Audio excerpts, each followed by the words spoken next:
Building Confidence, your guide to get motivated, be assertive, conquer fear, and empower your life for success. By Barrie Davenport. Introduction. If we all did the things we are capable of doing, we would literally astound ourselves. Thomas Edison. You are capable of great things. You are capable of success and achievement beyond your wildest imaginings. You have enough intelligence and plenty of available resources to create a satisfying, rewarding, and happy life for yourself. Perhaps you don't feel that way right now, but assume for a moment it's true. Everything you need, you already possess. The only thing missing is the key to unlock all of that potential. Without the key, you remain incapacitated, unable to take action, speak up, make decisions, or take calculated risks. In order to access your potential, you need a healthy amount of confidence, a firm belief in yourself and your abilities, and the initiative to take action. Without confidence, regardless of how smart and talented you might be, you will remain stuck.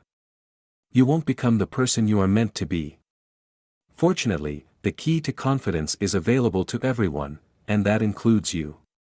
Although some people are predisposed to confident personalities, anyone can learn the skills of confidence and apply them daily. You can profoundly improve your feelings of self-assurance, ambition, sociability, and initiative. The purpose of this book is to provide you the key to unlock your own self-confidence. I'll present practical, research-based information and exercises to improve your confidence, as well as challenge you to use your growing confidence to change your life. I'm offering you a blueprint to rebuild yourself, using confidence as the bricks and mortar. A house built with bricks and mortar can withstand challenges, obstacles, and setbacks. These challenges are part of life for the confident and insecure alike. When I was in my early 20s and applying for my first job out of college, I was sitting in my soon-to-be boss's office as she reviewed my resume. She excused herself for a moment, leaving my resume on her desk. I peered over to see what she had written on it, hoping to see something like, "Amazing candidate. Brilliant. This is the one." Instead, she had written 2 words, blonde. Timid. Over 30 years later, I still remember the sinking feeling I had walking out of that interview. I'd been reduced to 2 not so very positive words, certainly not the words I wanted to describe me. They sure didn't seem like hiring words. Of course I was blonde and timid. I was a brand new college graduate with a major in English literature. I had little work experience, few marketable skills, and a degree with no clear career path. When I got home, I shared the experience with my mom, and she encouraged me to get on the phone and let this woman know how much I wanted the job. "The squeaky wheel gets the grease," she reminded. I was filled with fear and self-doubt, but I made the call. I mustered up enough courage to sound eager and enthusiastic, even though I was feeling far from it. I got the job. The memory of that event has stayed with me over the years. Although my confidence has grown as I've gotten older, there are still plenty of times when I'm not on my game and don't feel secure in myself. When this happens, I remember how taking just one small confident action, in spite of being fearful and insecure, opened the door to a 20-plus year career in public relations. It profoundly changed my life. Small acts of confidence can create big opportunities.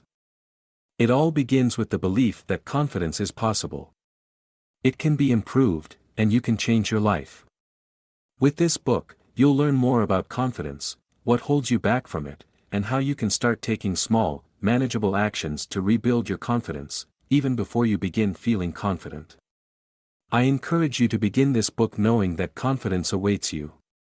You can and will feel good about who you are, secure in your abilities, eager to take action, and strong enough to remain confident in the face of challenges or setbacks. A confident, new you is waiting. Chapter 1, Confidence and the Traits of Confident People. According to Dictionary.com, self-confidence is a realistic confidence in one's own judgment, ability, and power. Confidence is full trust, belief in the powers, trustworthiness, or reliability of a person or thing, in this case, you. Having self-confidence means you feel comfortable with Even happy with your ability to successfully navigate through life and move past life's problems or your own failures with the belief you are still capable and worthy. In fact, the foundation of confidence is the feeling of assurance in who you are and the ability to love and accept yourself, flaws and all. You view yourself from a perspective of optimistic realism and self-respect, which is the result of living authentically, within your integrity and around your values. A confident person knows who they are, how they want to live, and can quickly move past failures and mistakes after an appropriate period of grief and self-examination.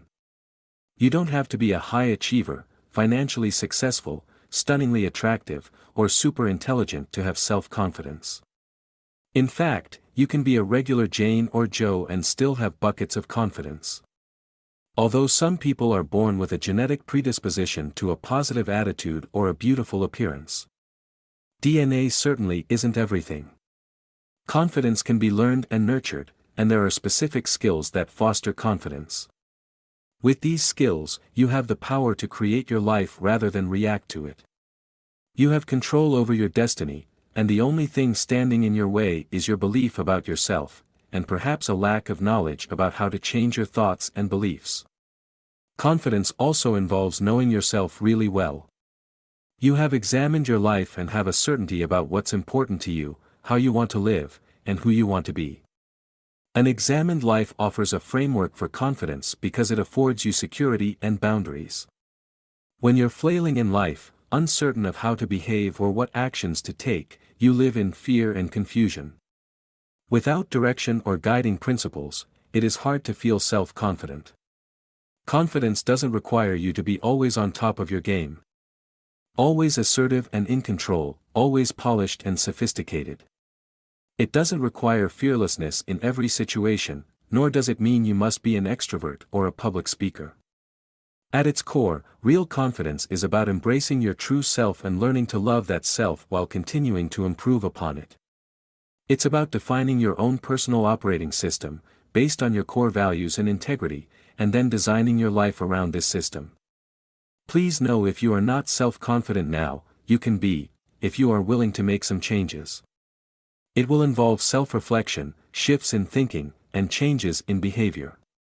It will definitely involve practice and patience, but anything good does. Improving your confidence requires a healthy amount of self-esteem, enough positive feeling about your essential worth that you're able to like yourself and value your inner wisdom and judgment. Many people confuse self-esteem and self-confidence, believing they are simply different names for the same concept. They are not the same, although they are closely related and interdependent. As mentioned earlier, confidence is faith in one's own abilities and judgments. In essence, it means you believe strongly you're capable, self-reliant, and resilient. Self-esteem reflects a person's overall appraisal of his or her own worth. Your self-esteem is based on your beliefs about your own inherent value as a person and your emotional view of those beliefs. You can certainly lack confidence and still have self-esteem. It's much more difficult to lack self-esteem and still feel confident about yourself and your abilities. Below is a list of 10 traits you generally see in confident people. As you read these traits, think about whether or not you possess them. This will be a good barometer of where you need to focus your self-confidence work. 1. Confident people are self-assured. They believe in themselves and know their life fulfills a special purpose in the world. They know their strengths and have accepted their weakness. Do you believe in yourself? Do you have a life purpose? Do you acknowledge your strengths and accept your flaws? 2. Confident people are ambitious. They know what they want and easily define their goals and strive to achieve them. Do you have a vision and goals for your life? Are you actively working toward achieving them? Can you act on them in spite of your fears? 3. Confident people are sociable. They're skilled at navigating various social situations with ease. They are comfortable because they believe they belong in any environment. They can endear themselves to others and know how to take compliments and criticisms gracefully. Do you feel comfortable in social situations? Can you meet new people and talk with them easily? Do you feel you belong just as much as the next person? 4. confident people are healthily competitive. They love to test their abilities against the best efforts of others, and they believe they can win, even when they've lost in the past. They know testing themselves makes them stronger. Do you look to others to inspire and motivate you to do better? Can you genuinely admire another person's ability even if you aren't there yet? Can you see the value of challenging yourself even if you might fail? 5. Confident people are risk takers. They take calculated risks because they like to stretch themselves, and they aren't afraid to lose or to be wrong. While they are confident in their abilities, they accept that nobody wins them all, and that likely they'll succeed the next time. Are you willing to take reasonable risks in order to learn or improve? Can you accept the possibility of failure without feeling devastated? Can you see the value of failure for growth and learning?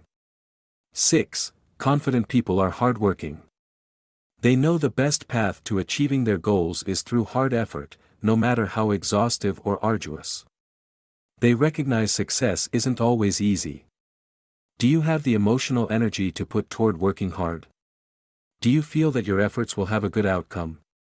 Do you feel enthusiastic or energized by tackling a project or problem?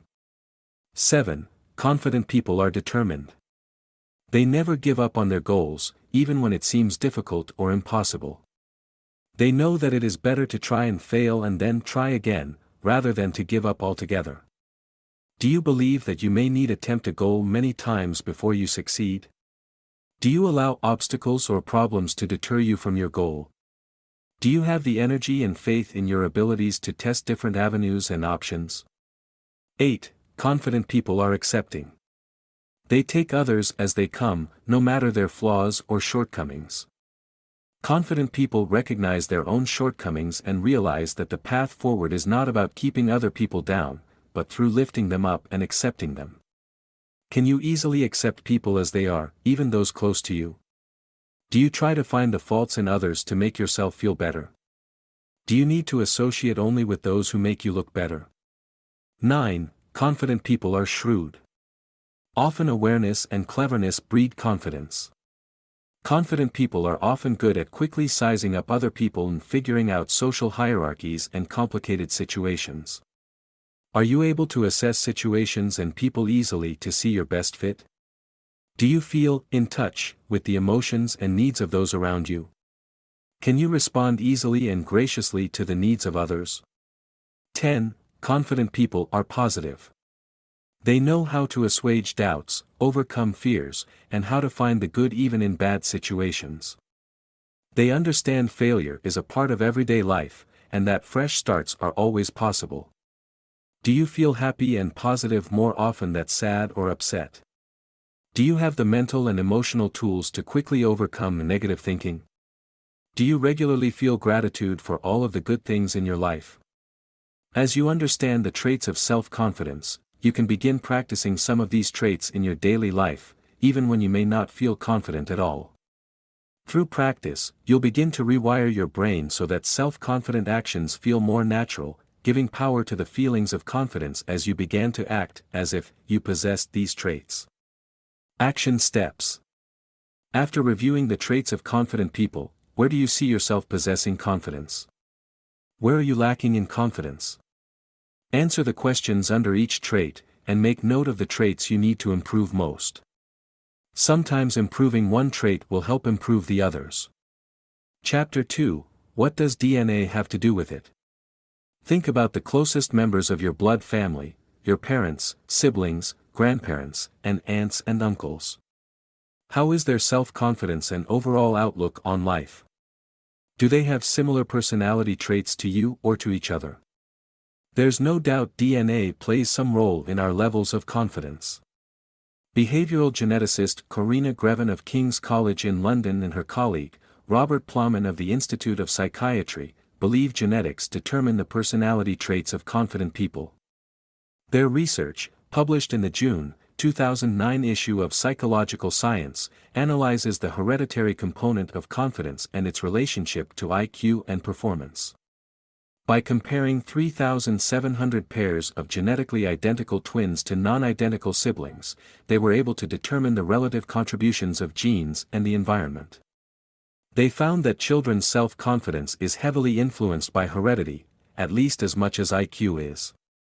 If you've inherited low confidence or introverted personality traits, it might feel you're destined to a life of insecurity and lackluster performance. Maureen Healy, children's health expert and author of the book Growing Happy Kids, How to Foster Inner Confidence, Success and Happiness, strongly believes otherwise. In a 2011 Psychology Today article, Healy suggests, being a guide to so many parents and children on the topic of self-confidence, I can tell you that it is solely a skill to be mastered. There is no magic pill that you take, and boom, you wake up feeling confident from the inside out. But there are certain ways to think, feel and be in the world that nudge you forward and help you develop the skill, hear me, I said skill, to believe in yourself wholly and completely. She believes even if you are genetically wired with a less than sanguine personality, you can still improve your confidence when you learn some specific confidence-boosting skills. According to Healy, there are a host of behaviors and mindsets, from exercise to self-awareness, that if learned and adopted, can increase your natural sense of confidence. The field of social and emotional learning, SEL, made popular in Daniel Goleman's 1995 book Emotional Intelligence, also supports the opinion that confidence isn't just shaped by one's DNA. Goleman's research shows that emotional intelligence, EQ, is the best predictor of a child's future achievement, better than any other single factor. Says Goleman, IQ is only a minor predictor of success in life, while emotional and social skills are far better predictors of success and well-being than academic intelligence. Of course, achievement and success hinge on confidence, one of the cornerstones of emotional intelligence. By learning the skills of emotional intelligence, many of which are outlined in this book, you have an enormous advantage in your personal and professional future. Dr. Maurice Elias, a leading child psychologist, researcher and expert on SEL from Rutgers University, suggests in his book Emotionally Intelligent Parenting, that emotional intelligence is dramatically and positively predictive not only of academic achievement, but also of satisfactory and productive experiences in the world of work and marriage, even of better physical health.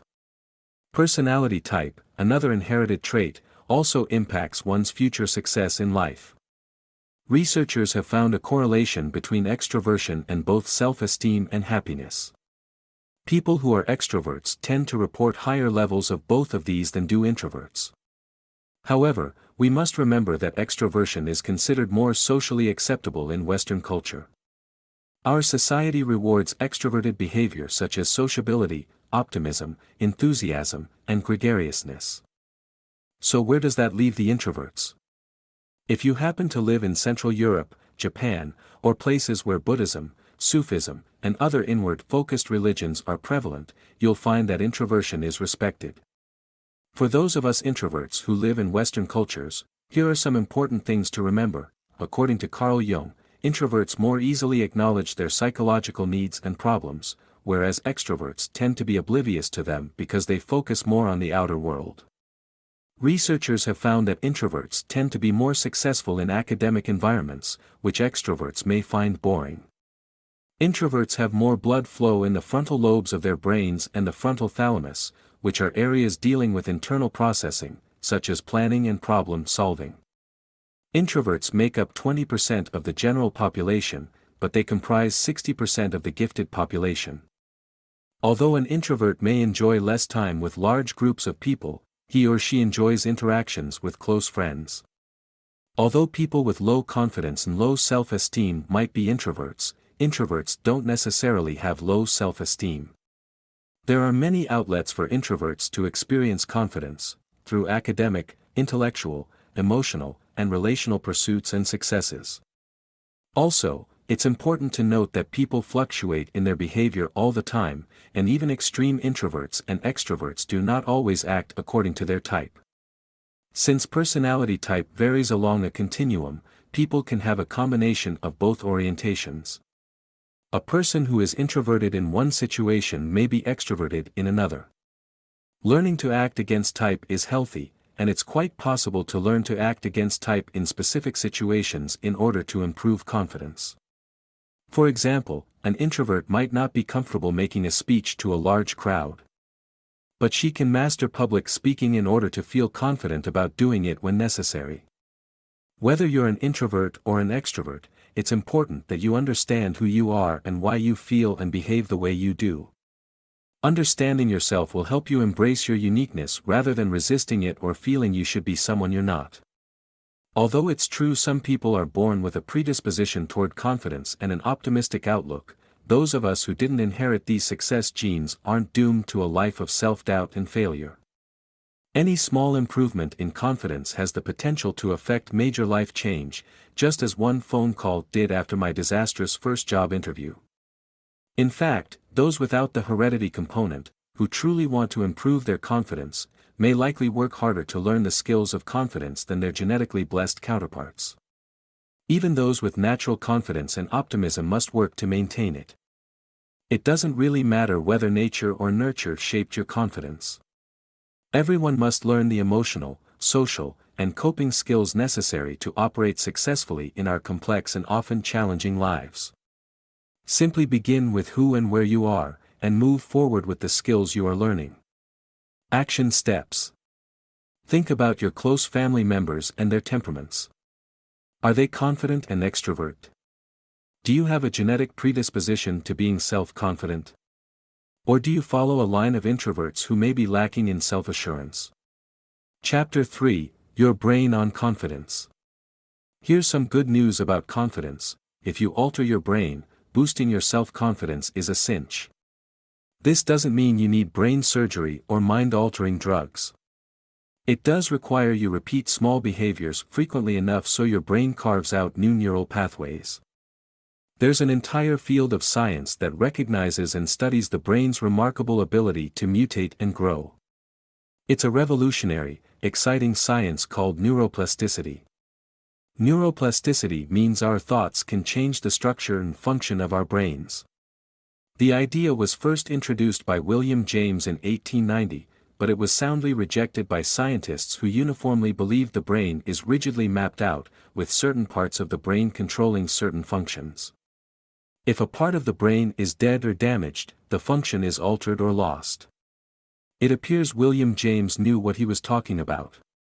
Scientists have since proven the brain is endlessly adaptable and dynamic. It has the power to change its own structure, even for those with the severe neurological afflictions. People with problems like strokes, cerebral palsy, and mental illness can train other areas of their brains through repetitive mental and physical activities. Neuroplasticity is one of the most extraordinary discoveries of the 20th century, according to psychiatrist Norman Doidge, MD, author of The Brain That Changes Itself. Neuroscience demonstrates the brain is constantly forming new neural pathways, removing old ones, and altering the strength of existing connections. This means the brain is able to adjust and adapt physically at any age to compensate for an injury or illness and to adapt to new behaviors, situations, or changes in the environment. The brain is not fixed, but rather, it's like clay, a malleable structure that molds itself in response to information and experience. One of the most significant findings has been the discovery that our brain doesn't stop growing when our body does. It has the ability to adapt and change right up to the end of our life. Just because we have well-established ways of processing information and responding to our environment, we're still capable of developing new and more constructive ways in the future. So what does this have to do with you and your confidence? It means by practicing repetitive confident behaviors, you can rewire your brain to create new neural pathways to cement real feelings of confidence. Every time you repeat a confident behavior, you're giving your brain a cue to recognize this behavior as automatic and real. Your brain will adapt to your behavior, and your feelings of confidence will follow suit. If you add positive thinking and visualization to the repetitive behaviors, you're supercharging your brain's response to change. Jeffrey Schwartz, author of The Mind and the Brain, Neuroplasticity and the Power of Mental Force, made an extraordinary discovery while using the therapy he developed for his patients with obsessive-compulsive disorder. By actively focusing their attention away from negative behaviors and toward more positive ones, Schwartz's patients were using their minds to reshape their brains. They were effecting significant and lasting changes in their own neural pathways, using thoughts to change the structure of their brains. World-class athletes use visualization regularly to enhance performance and optimize the possibilities for success. But these techniques don't have to be limited to the psychologist's office, science lab, or the world of sports. They can be used by all of us in our efforts to change our thoughts and behaviors and ultimately create more satisfying lives. Imagine this: every time you take a confident action or visualize yourself confidently succeeding, your brain is being rewired. New connections are forming and old ones are losing their potency. With your brain's remarkable ability to change, every day and every moment you have the capacity to reinvent yourself. By consciously choosing your actions and reinforcing them with repetition, positive thinking, and visualization, you have the power to act and envision yourself to a confident new you. Here are some actions you can take in your daily life to support your self-confidence work. 1. Determine an area where you need to improve your confidence. Perhaps it's speaking up in groups or feeling better about your appearance. 2. Write down 3 positive affirmations to support this activity. For example, if your activity is speaking out in a meeting or group situation, an affirmation could be, "I calmly and confidently share my ideas in group settings, knowing that what I have to say has value. It is easy and natural for me to share my ideas in a group setting." 3. Whenever you feel resistance or have negative thoughts about your area of low confidence, repeat your affirmations out loud or say them silently to yourself. This will feel awkward at first, but you are training your brain to embrace this new behavior. 4. Also, take a few minutes twice a day to visualize yourself confidently performing this low confidence activity. Mentally reinforce the physical actions you want to take. 5. Continue to consistently practice affirming and visualizing yourself behaving confidently in this specific area. Adopting a new behavior requires repetition. Be patient with yourself as you wait for your brain to adapt to your new behavior and your feelings of confidence around it. Of course, affirmations and visualization alone don't create confidence. You must put the confident behaviors into action. But they do add power to all of the confidence skills you're learning in this book. You can visualize and say affirmations any time of day to add muscle to your confidence. Understanding the way the brain works, how it is adaptable and dynamic, can give you faith to know with repetition, practice, and visualization, you can recreate yourself into a self-confident person. As you grow in this brain-trained level of self-confidence, you'll have more enthusiasm and motivation to do more and achieve more, which in turn will provide a higher level of self-confidence. Basically, if you think and behave like the person you want to become, even if you have to fake it at first, eventually you will become that person. Action steps. In what areas do you need to work on your confidence? Begin to boost your confidence with some brain training work. Write down the specific problems you have with your confidence in this area. Then write 3 positive affirmations reflecting new confident behaviors. Visualize yourself in detail performing confidently in this area, seeing how easy it is for you and how self-assured you feel. Several times a day, verbally or silently repeat your affirmations and practice the visualization. Chapter 4: Common Barriers to Confidence. In the first chapters of this book, you learned more about confidence, what it is and how it manifests. Now we'll explore some of the reasons we lose our confidence and how low confidence is expressed in our behaviors, emotions, thoughts, and appearance. One of the first steps in understanding the source of low confidence is by identifying your confidence barriers, the places that trip you up when it comes to feeling good about your ability to succeed in a particular situation or in general. In order to solve a problem, you must first identify what it is. Although every person's confidence barriers are specific to their personal life experiences and outlook, there are some common barriers that apply to everyone. Here are 5 of them. Fear. The most common barrier to sustained self-confidence is fear. Perhaps you have a fear of failure, a fear of rejection, or you may even have a fear of success. You might fear success because it sets the bar so high and comes with so many expectations and responsibilities. However, the vast majority of your fears are imaginary. The only place these fears exist are in your mind. Take a minute to think about your fears that undermine self-confidence. Are they truly grounded in any reality? Is there any evidence they will come to pass? Are you afraid of something that hasn't even happened or isn't likely to happen? Even if some part of your fear comes to pass, it's rarely as scary or debilitating as you fear it will be. Worry and overthinking. Another barrier to confidence is worry and thought looping. You might constantly think about appearing perfect, about what others think of you, or that you might make a mistake or fail at something. Worry can become circular, habitual thinking reinforced through mindless practice. Your brain latches onto a thought, and like a gerbil on a wheel, it's hard to let it go. Worry and overthinking develop because you have a mindset that's far too focused on perceptions and superficial outcomes rather than on being who you are, living in the present moment, and accepting yourself. When you become engaged in action, through work or play, and when you do something to help or serve other people, you don't have time for worry. Your brain is too engaged in more important things. When you do have downtime and find yourself in the worry cycle again, just say the word "stop" out loud to interrupt the worry thoughts. Then redirect your thinking to something positive, or engage your mind in reading, writing, helping someone, or creating. Procrastination. Procrastination robs you of your confidence because it stealthily holds you down and keeps you from living to your potential. Every time you leave something undone or wait until the last minute, you will never perform as well as you could have. The outcome will never be as positive or productive. Procrastination makes you feel incapable, but in reality, all you need to do is begin. Taking the initiative to simply start something is generally the most difficult part. Determine your priorities, give yourself plenty of time, and plan your tasks according to your priorities.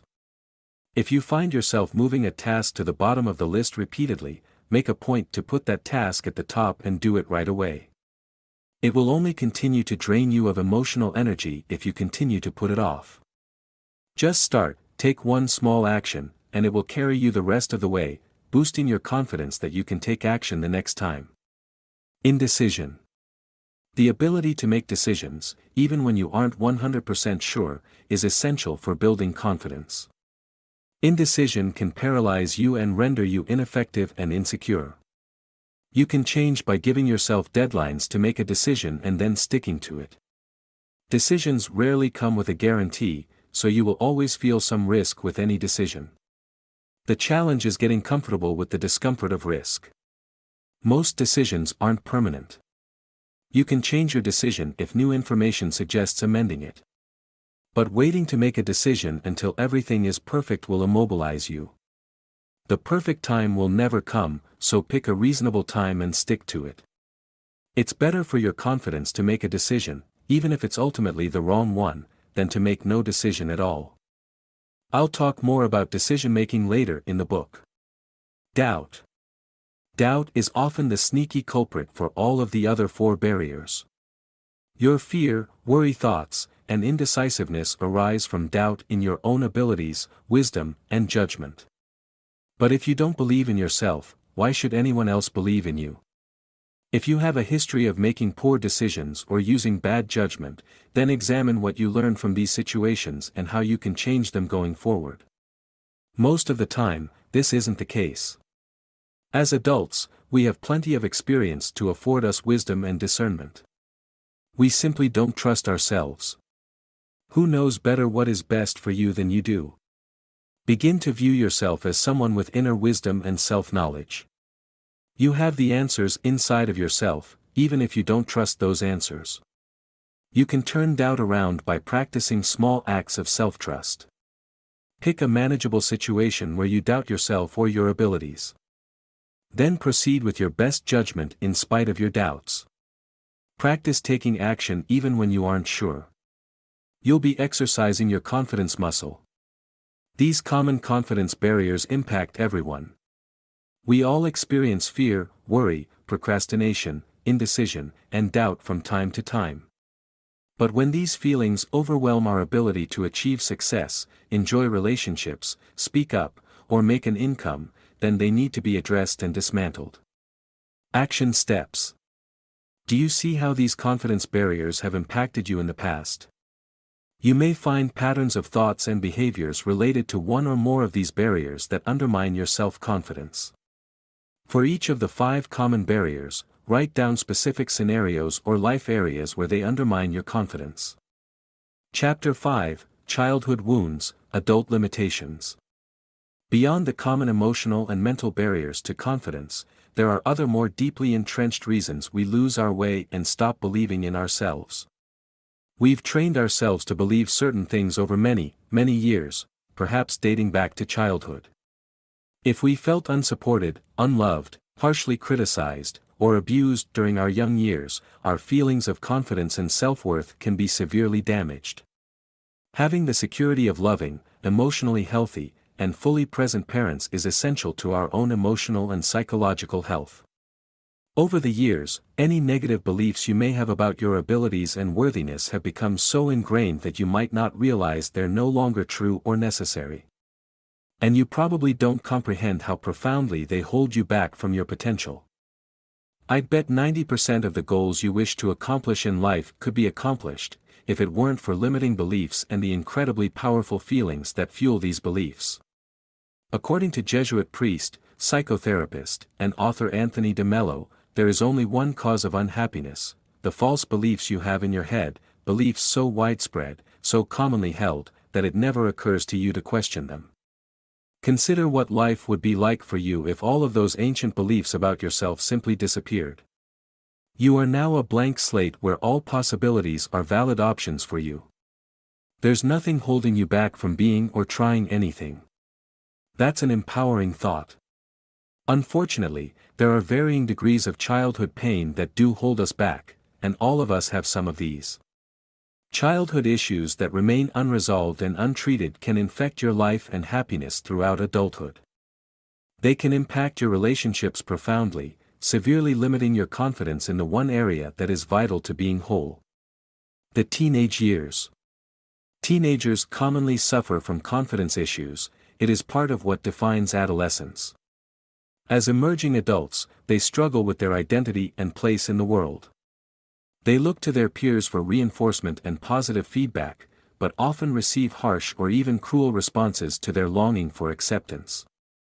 Add a dose of acne, a weight problem, or anything perceived as slightly abnormal or unattractive, and you have the recipe for a teenage self-confidence implosion. Many of us look back on our teenage years the way war has been described: long stretches of tedium followed by moments of sheer terror. Fortunately, most of us outgrow our teenage angst and awkwardness. Acne disappears, we know how to choose supportive friends, we encounter life successes along the way, and we aren't quite as self-absorbed. However, we carry the scars from our teenage years along with us as we grow. Even those who had happy, healthy upbringings have suffered some early hurts or insecurities that still linger into adulthood.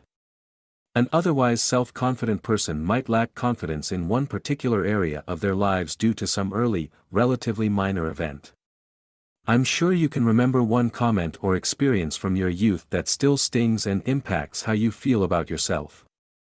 The more years we've had to reinforce those early beliefs about ourselves, the more ingrained the beliefs have become. In fact, sometimes we aren't even conscious of our limiting beliefs based on these early issues. We just respond in the way that feels automatic and safe, even if the beliefs are severely limiting us. Some of these more serious childhood issues require the assistance of a professional counselor to help you move past the debilitating pain so you can embrace your self-worth and begin changing your thoughts and behaviors. With therapy, you can gain insight into why you feel and act the way you do in life. You may also learn how certain triggers will cause you to react in childish or defensive ways that further damage healthy relationships and undermine self-confidence. And you might discover that you actually perpetuate the confidence-destroying words and actions you learned from parents or siblings. If you suffered serious emotional or physical trauma as a child, I strongly encourage you to work with a licensed professional therapist. That said, there are some actions you can begin today to start releasing limiting beliefs and boosting your self-confidence. Addressing limiting beliefs. Take a moment and think about a negative, limiting belief you can trace back to a childhood or adolescent event or circumstance.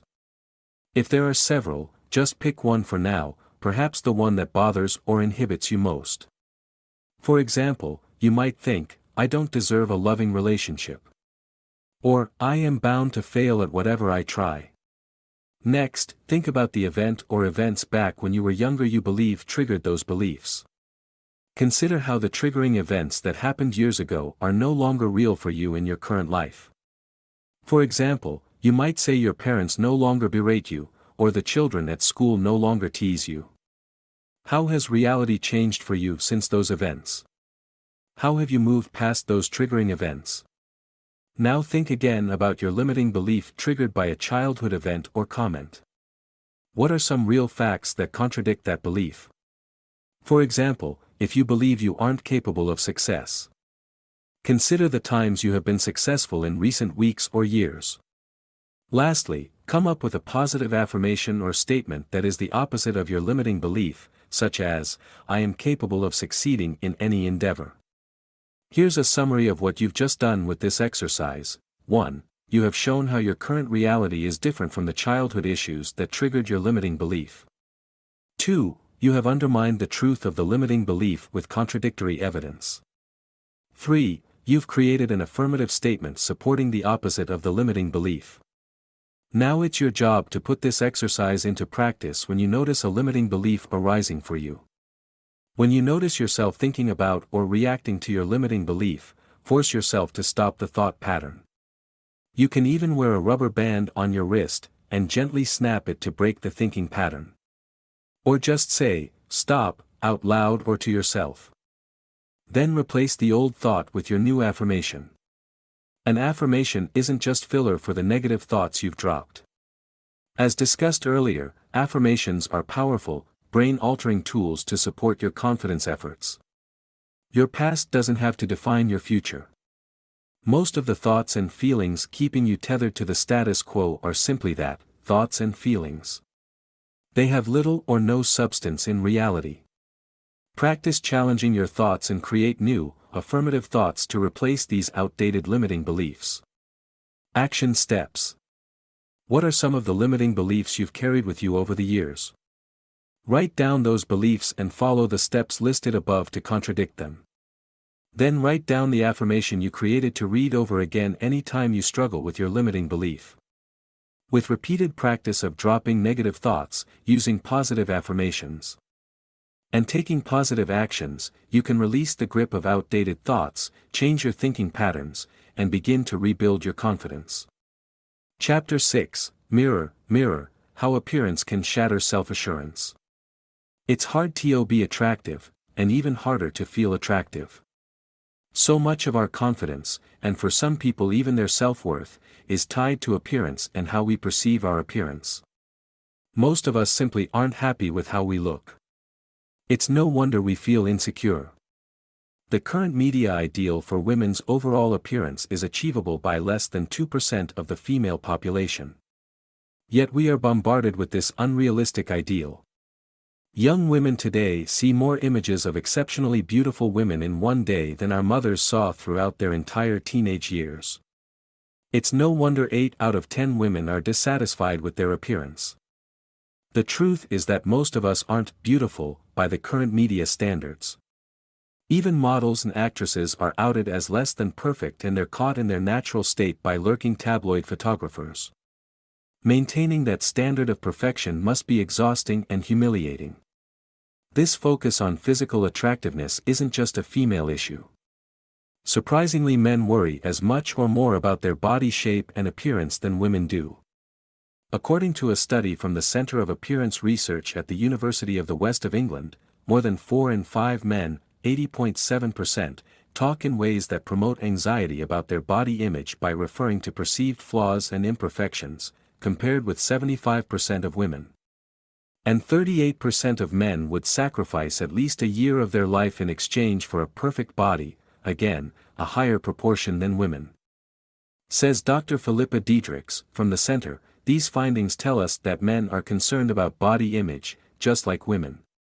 We knew that body talk affected women and young people, and now we know that it affects men too. Dr. Diedrichs conducted the study of 394 British men, which was commissioned by Central YMCA and the Succeed Foundation, an eating disorders charity. The study revealed how men have high levels of anxiety about their bodies and that some resort to compulsive exercise, strict diets, laxatives, or making themselves sick in an attempt to lose weight or achieve a more toned physique.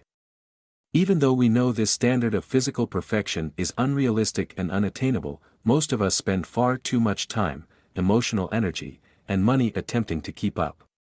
It doesn't matter whether you're young with enviable skin and a tight butt or beginning to see gray hairs and wrinkles. You likely focus more on your perceived flaws than you do on any aspect of your true attractiveness. Although attractiveness can help you get a foot in the door, it has very little to do with sustaining relationships, success on the job, and even less with developing real confidence. We've all seen beautiful people who open their mouths and become instantly less attractive, or unattractive people who become more appealing because they exude something special. Wouldn't it be wonderful to wave a magic wand and eliminate all of the insecurities and self-loathing wrapped up in the struggle to be attractive enough?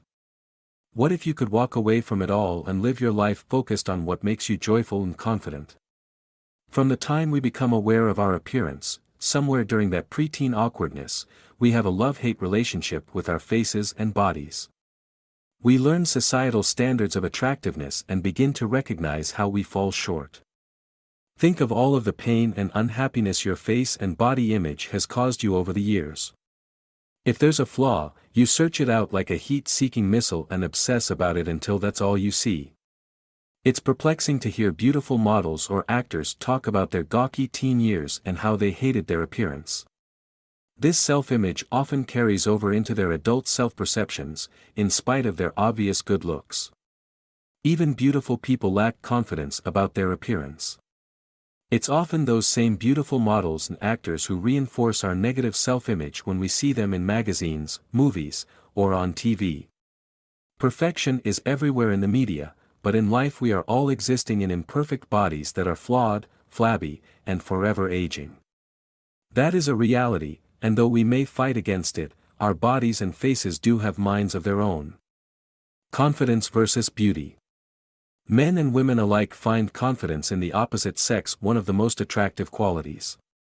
Several studies and surveys in both men and women have indicated that confidence and high self-esteem are most admirable in members of the complementary sex. American love expert Ellen Friedman, Ph.D., lists confidence as number one of the top 15 turn-ons for women in her book, The 10-Second Kiss. Other polls have shown men are similarly attracted to females who have self-esteem, confidence and independence. Confidence is seen in how you walk, talk, dress and your attitude toward yourself and others. This is good news for those of us who will never make it on the pages of a magazine, and that's most of us. We can feel more self-confident, attractive, and accepting of our physicality by shifting our focus and attitude. There is another way to relate to your appearance, one that reinforces self-acceptance. Here are some thoughts. Begin to adopt a more spiritual approach to your relationship with your face and body. Bless your body daily for all of the amazing ways it supports you. View your body and appearance as a sacred garment housing your unique self and treat it with loving kindness. When we begin to see our bodies as a wondrous gift, even with all of its flaws, we can live in harmony with it rather than resisting and hating it. Here are some thoughts on how to create a new relationship with your appearance in order to support your confidence work. Give up resistance. When we resist and struggle, we are expending mental and emotional energy that is depleting. This struggle never serves to make things better, even though we believe we can outthink our difficulties and issues. Accept the reality of what is, being overweight, wrinkly, too short, too tall, having an average appearance, whatever. This is who you are right now, so allow your mind and heart to rest peacefully in that for now. Shift your perceptions. View your body and face as a beloved friend with whom you have a sacred relationship. This friend has been with you since you were born and will be with you until the end. This friend has carried you thousands of miles, has kept you nourished, and has functioned reliably most of the time. This friend knows what to do when it comes to sustaining, healing, and reproducing. It has given you indescribable pleasures and yes, some pain too. However, we haven't always been kind to our body friend. We have caused it pain and betrayed it in a variety of ways, so now it's time to be a good and loving friend to your body and face. Be mindful. Our bodies may be flawed, but we shouldn't reprimand or belittle them. In fact, acknowledge the aesthetic of your body. Look at the beauty and wisdom in your eyes, and see how fluidly your limbs move, support, and carry you. Look at your hands and how they speak of the loving touch, the meals prepared, and the work done over the years. Your heart is pumping blood, your lungs are taking in oxygen, and your digestive system works to nourish your body and rid it of waste. All of the organs and systems are working in beautiful harmony to sustain you. There is so much more beauty than ugliness if you shift your perception. Take tender care. As you acknowledge all your body does for you, your resistance will soften, and you'll see what a miracle your body is. It may not be perfect or perfectly appealing to the mass media, but even with its flaws, it is working superbly. Treat it well and lovingly so it can continue to serve you. Feed your body with whole, nutritious foods. Hydrate it with pure, clean water. Listen to what your body needs for nutrition. Educate yourself about healthy eating if you aren't sure. Regard everything you put in your mouth, and ask yourself, is this showing love to my body? Move your body to keep it flexible, to stimulate your internal organs, to maintain a weight that doesn't stress your system, and to relieve stress and toxins. Create a habit of regular exercise that is simple, fun, and moderately challenging. Give up habits that are harmful to your body, like smoking, overeating or drinking, harmful drugs, or tanning. Protect your body by not putting it in danger. Wear seat belts, helmets, and sunscreen, and put down your cell phone when driving. Care for your body by getting regular checkups and seeking timely medical attention when you suspect you need it. Give peace to your body by dealing with stress through meditation, creativity, relaxation, and movement. Love your flaws. We have grown to hate our body flaws because they reflect our fears of aging and death, rejection, failure, and ugliness. Begin to make a conscious effort to love your flaws, as strange as this might sound. Love your humanness. Love the years of living and experiences your flaws reveal. Love the peace that being imperfect offers. Love your connection to a world of flawed people. Love the lack of control you have over some of your flaws. Being flawed is essential to our humanity. Love that. Embrace the sacredness. View your body as the sacred garment of your inner self. When you embrace it in this light, it's difficult to reject and shame it. In fact, you will begin to respect your face and body and love them for all of their glorious beauty and function. Become conscious of your actions and behaviors and how they affect your body. Seen in this new light, your body will transform from the inside out. You will not have to struggle against it, you will work with it and find it responds to your love in a myriad of positive ways, including feeling more relaxed and confident. Action steps. How attractive do you feel relative to other men or women your age? On a scale of 1 to 10, with 10 being extremely attractive and 1 being extremely unattractive, how would you rate yourself? What has impacted you most related to your self-image about your appearance? I.e., your parents' comments, friends' comments, the media, etc. What are your feelings now about these sources of influence? Do they still hold impact for you? How are their messages untrue? What do you think are your best physical qualities? What parts of your inner self do you feel are most attractive or beautiful? How can you be kinder to yourself related to your appearance? What positive thoughts can you substitute for your negative thoughts about your appearance? Chapter 7, People-Pleasing and Perfectionism. What do our culture, the mass media, and those close to you tell you about who you should be and how you should live? What pressure do you feel to make other people happy and to live up to their expectations? Wafting around us all the time are subtle and not so subtle messages reminding us of what it takes to measure up and fit in. Measuring up boils down to a very basic human need, to be loved and accepted. We strive to fit in because we don't want to be left out. We all crave love and acceptance, but from a young age, we're trained to believe it hinges on the approval of other people.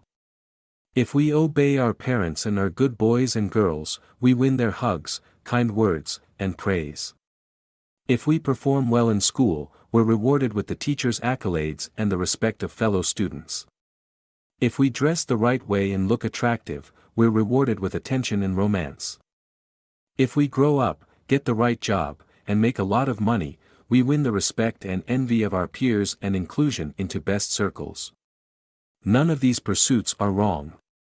In fact, many of them can provide us with some amount of confidence. But they can become wrong if we put the cart before the horse. These pursuits become debilitating if we're driven to pursue them primarily by the need for approval and acceptance. When we define ourselves and our actions by, I should, rather than, I want, or, I am, we're building a house with no foundation. We set ourselves up to be swayed by the capricious demands and desires of everyone around us. The messages around us. Granted, it's hard not to be impacted by pressures and expectations. The media attempts to brainwash us, not only related to appearance, but in all areas of our lives. To be worthy and lovable, we must be young and attractive, live in a spacious and well-decorated home, drive a sexy car, have the perfect mate and kids, and make enough money to afford all of these things. In addition, there are people shouting at us about our political views, what our religious beliefs should be, what kind of food we should eat, how we should raise our children, and how we should spend our free time. Even if we could block out the extraneous noise from society telling us who we should be and what we should do, we often have family and friends offering up their expectations for us. If you were raised in a family where love hinged on towing the line, being compliant, and responding to guilt trips, you may be deeply entrenched in the quicksand of should. There are parents of adult children who still control and manipulate to get what they want, and there are many adult children who facilitate this behavior by responding to it for fear of rejection. The need for constant approval also can result from an overdeveloped fear of failure. This fear often is a response to early experiences of criticism or harsh judgment when you made a mistake as a child. Even if the critical adult is no longer in your life, the anxiety and need to please remain. To cope with this anxiety, we do everything we can to be perfect and ensure everyone is happy. According to transformational psychologist and author J. Early, Ph.D., if you're a people pleaser, you often try to be who others want you to be, to agree with them, to fit in. You may not be consciously aware that you are doing this, but there is a part of your psyche that wants to please others in order to avoid reactions that you are afraid of. Here are some of the behaviors Dr. Early suggests are common to people pleasers. I try to be who someone wants me to be. I am afraid to rock the boat. It is hard for me to know what I want. I avoid speaking my mind. I find it easier to go along with what someone wants or with their opinion. I fantasize about a strong person taking over my life and making it work. It is hard for me to express my feelings when they are different from someone I'm close to. It is difficult for me to say no. I avoid getting angry. It is hard for me to take initiative. I try to be nice rather than expressing how I really feel. I want everyone to get along. Author and coach Steve Chandler reminds in his book Time Warrior, if I've trained myself throughout my life to place my highest survival value on being non-threatening, accommodating, not making waves, not standing out, being like everyone else, then that becomes the belief system I take into adulthood. How could it not be? He suggests that sadly, most people stay stuck in a version of childhood forever. So how do we become self-confident grown-ups? How do we change our belief system and step out of the cycle of perfectionism, expectations, and shoulds? The way forward. The very first step is getting to know yourself again, or maybe for the first time. Start by looking at every single area of your life and asking, is this really me? Is this who I am, what I want to be doing, how I want to live? If you have spent years morphing into a person defined by others, then the real you may be hidden and unknown. It's your job to find and define that person, if you're going to find true and sustainable self-confidence. In doing so, you must accept there will be some discomfort. Reclaiming your true self might mean you offend some people, make someone angry or frustrated, or go against expectations. This is extremely disconcerting for a people-pleaser who lacks confidence and is addicted to approval. With practice, however, you'll learn to tolerate disapproval or anger as you create your own personal boundaries. In fact, as you develop in confidence, you'll become more and more immune to the bad behavior of those who previously sought to control or manipulate you. You'll relax and feel less driven to be perfect and perfectly accommodating. As Dr. Early encourages, experiment with asserting your autonomy. Work on knowing what you think, feel, and want, even when it is different from other people. He suggests you practice the following behaviors. Set limits when you need to. Express your desires or opinions. Stand your ground when others disagree or push their perspective. Recognize that other people may not always like what you say or do, and take the risk to do it anyway. As you practice being autonomous, your inner people-pleaser may fear you are being unpleasant or unnecessarily aggressive because you aren't accustomed to standing your ground. Reassure the people-pleaser that you're simply taking care of yourself, and it's essential and healthy to do so. Making decisions, choices, and actions based on winning love and approval is a throwback to childish needs and insecurities, when mom and dad held all the cards and power. Now you're an adult, and you can make choices to please yourself, even if it means offending someone else. You can certainly make the decision to please or accommodate, but this choice should be made from a place of power and love, not insecure need. Authentic love and approval begins with approving of yourself and embracing what is true for you. Once you do that, other people who see you as you are, will be naturally drawn to you. Action steps. In what areas of your life do you feel you are people-pleasing, accommodating, or living up to expectations against your authentic self? What do you gain by people-pleasing? What specific feelings, payback, or comfort do you derive from it? Think about the areas of your life where people-pleasing is particularly problematic for you. If you could be the person you wanted to be in these areas, who would that person be and how would you behave differently? Chapter 8, The Confidence Myths Holding You Back. Assume for a moment a situation exists that's uncomfortable or possibly painful for you. If you had the choice of knowing or not knowing the painful truth about it, which would you choose? If shining the spotlight on an area of your life might open a can of worms and cause immediate complications, would you rather take a good hard look or keep that area in darkness? Facing the truth about certain things in life is not fun. Most of us prefer to pull the covers over our heads and put our fingers in our ears. It is far easier than facing the difficult or painful truth. Or is it? Like most of us, you likely experienced family lies and pretense when you were growing up that were perpetuated by mutual consent. Grandpa's drinking problem was never discussed. Parental conflict was inflicted on you but never explained or addressed. Mom pretended she was happy but always looked sad. You can fill in your own version of this failure to face reality or to gloss over the unpleasant things in life, and these glossed over scenarios can do a number on our confidence. When we can't be honest with ourselves or others, when there are big secrets and little lies, how can we feel open and confident about who we are? We learn from these early family experiences that painful or difficult things should be left alone, that the appropriate response for something uncomfortable is to pretend it doesn't exist or to quickly sweep it under the rug. Basically, we learn to lie, to ourselves and to others. On the surface, avoidance and denial don't seem as deceitful as overtly lying. Lying is intentional and done with full awareness. Avoidance and denial are more acts of omission and self-preservation. But if we're being completely real, most of the time we know we're lying to ourselves and burying our heads in the sand. The unfortunate truth about lying to yourself is that it's only a temporary fix. Self-deception is the finger in the dam that keeps you firmly positioned in one spot so everything around you doesn't come crashing down. Eventually those deceptions spill over into all areas of our lives, our thoughts about ourselves, our relationships, our beliefs, and our general perceptions of the world around us. The line between what is real and true becomes blurred with what we want to be real and true, so we pretend. Self-deception may feel easy and safe at first, but eventually it cripples you and sabotages your confidence. These lies prevent you from seeing things clearly, living life fully, and evolving into the person you want to be. Even though you do your best to maintain these deceptions, they have a way of springing leaks and causing unpleasant symptoms.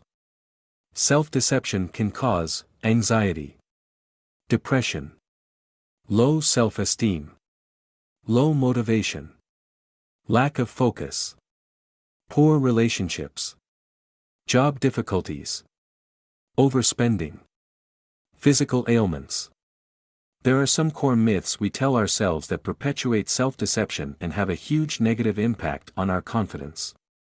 These are the lies that touch virtually every aspect of our being and create a cascade of smaller deceptions that serve the larger master. Here are 10 common myths that will sabotage your self-confidence. 1. I'm not good enough. This is a story we've all told ourselves and others at some point in life, and it boils down to feeling unlovable. We may have valid reasons for feeling this way on occasion, and some people have had tragic life events that reinforce this feeling. The problem arises when you start to really believe it, and you bolster the myth with words and actions. The truth, no matter what you've done, what you've experienced, or how you might feel, you are good enough. You are lovable. There is no universal measuring stick for good enough.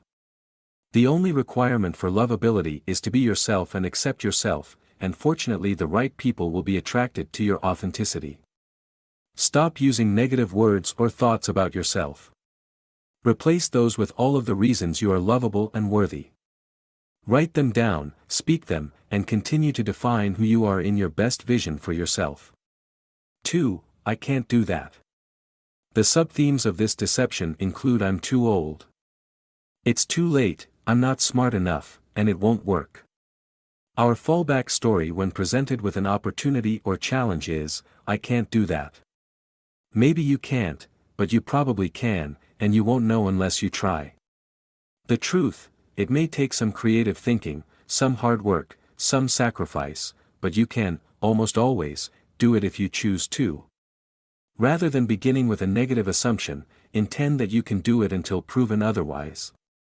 Change your mindset to expect the positive rather than the negative. 3. My beliefs are right. Really? Says who? There is another side to every belief you have, positive or negative beliefs.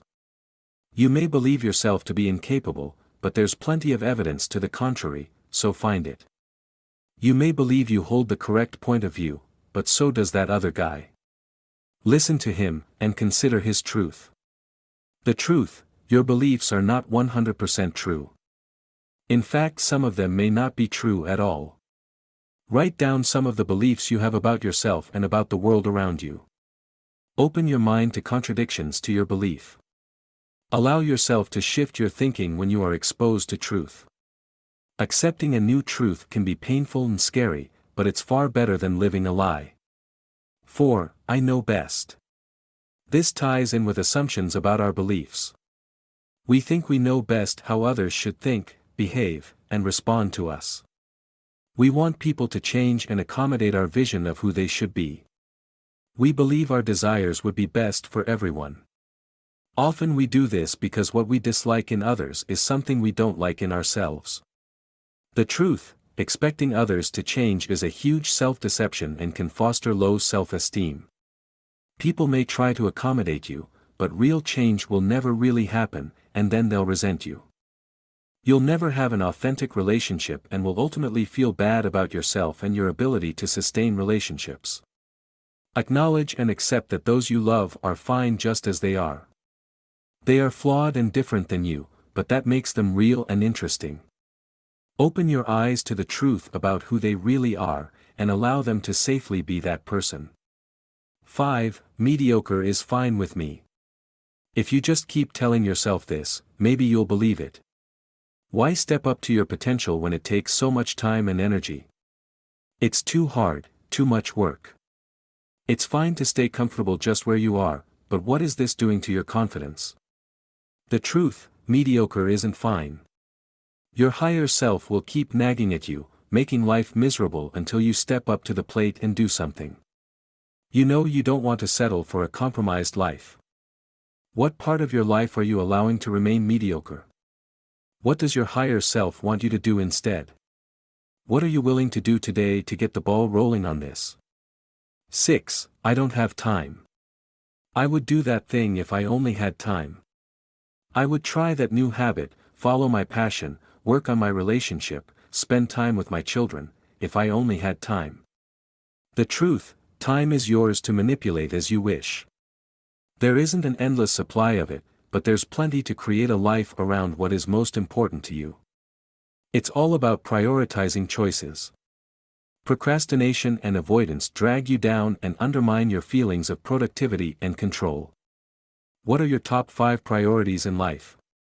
Where are you wasting time on meaningless things? Remove the non-essentials and manipulate time around the priorities. 7. I can live with that. A cluttered house. A rude friend. A spouse who belittles you. Children who talk back. People who interrupt your time. Tedious tasks that find their way to the forefront. You can live with these, right?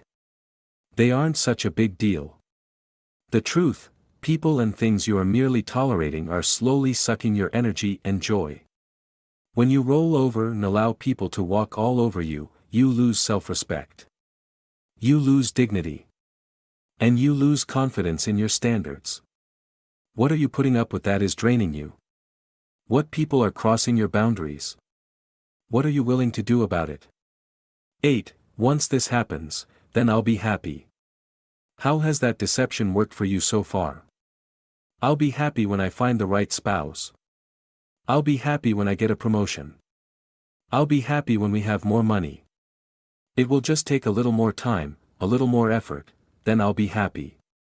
The truth, pinning happiness on a future event is like trying to capture a runaway kitten.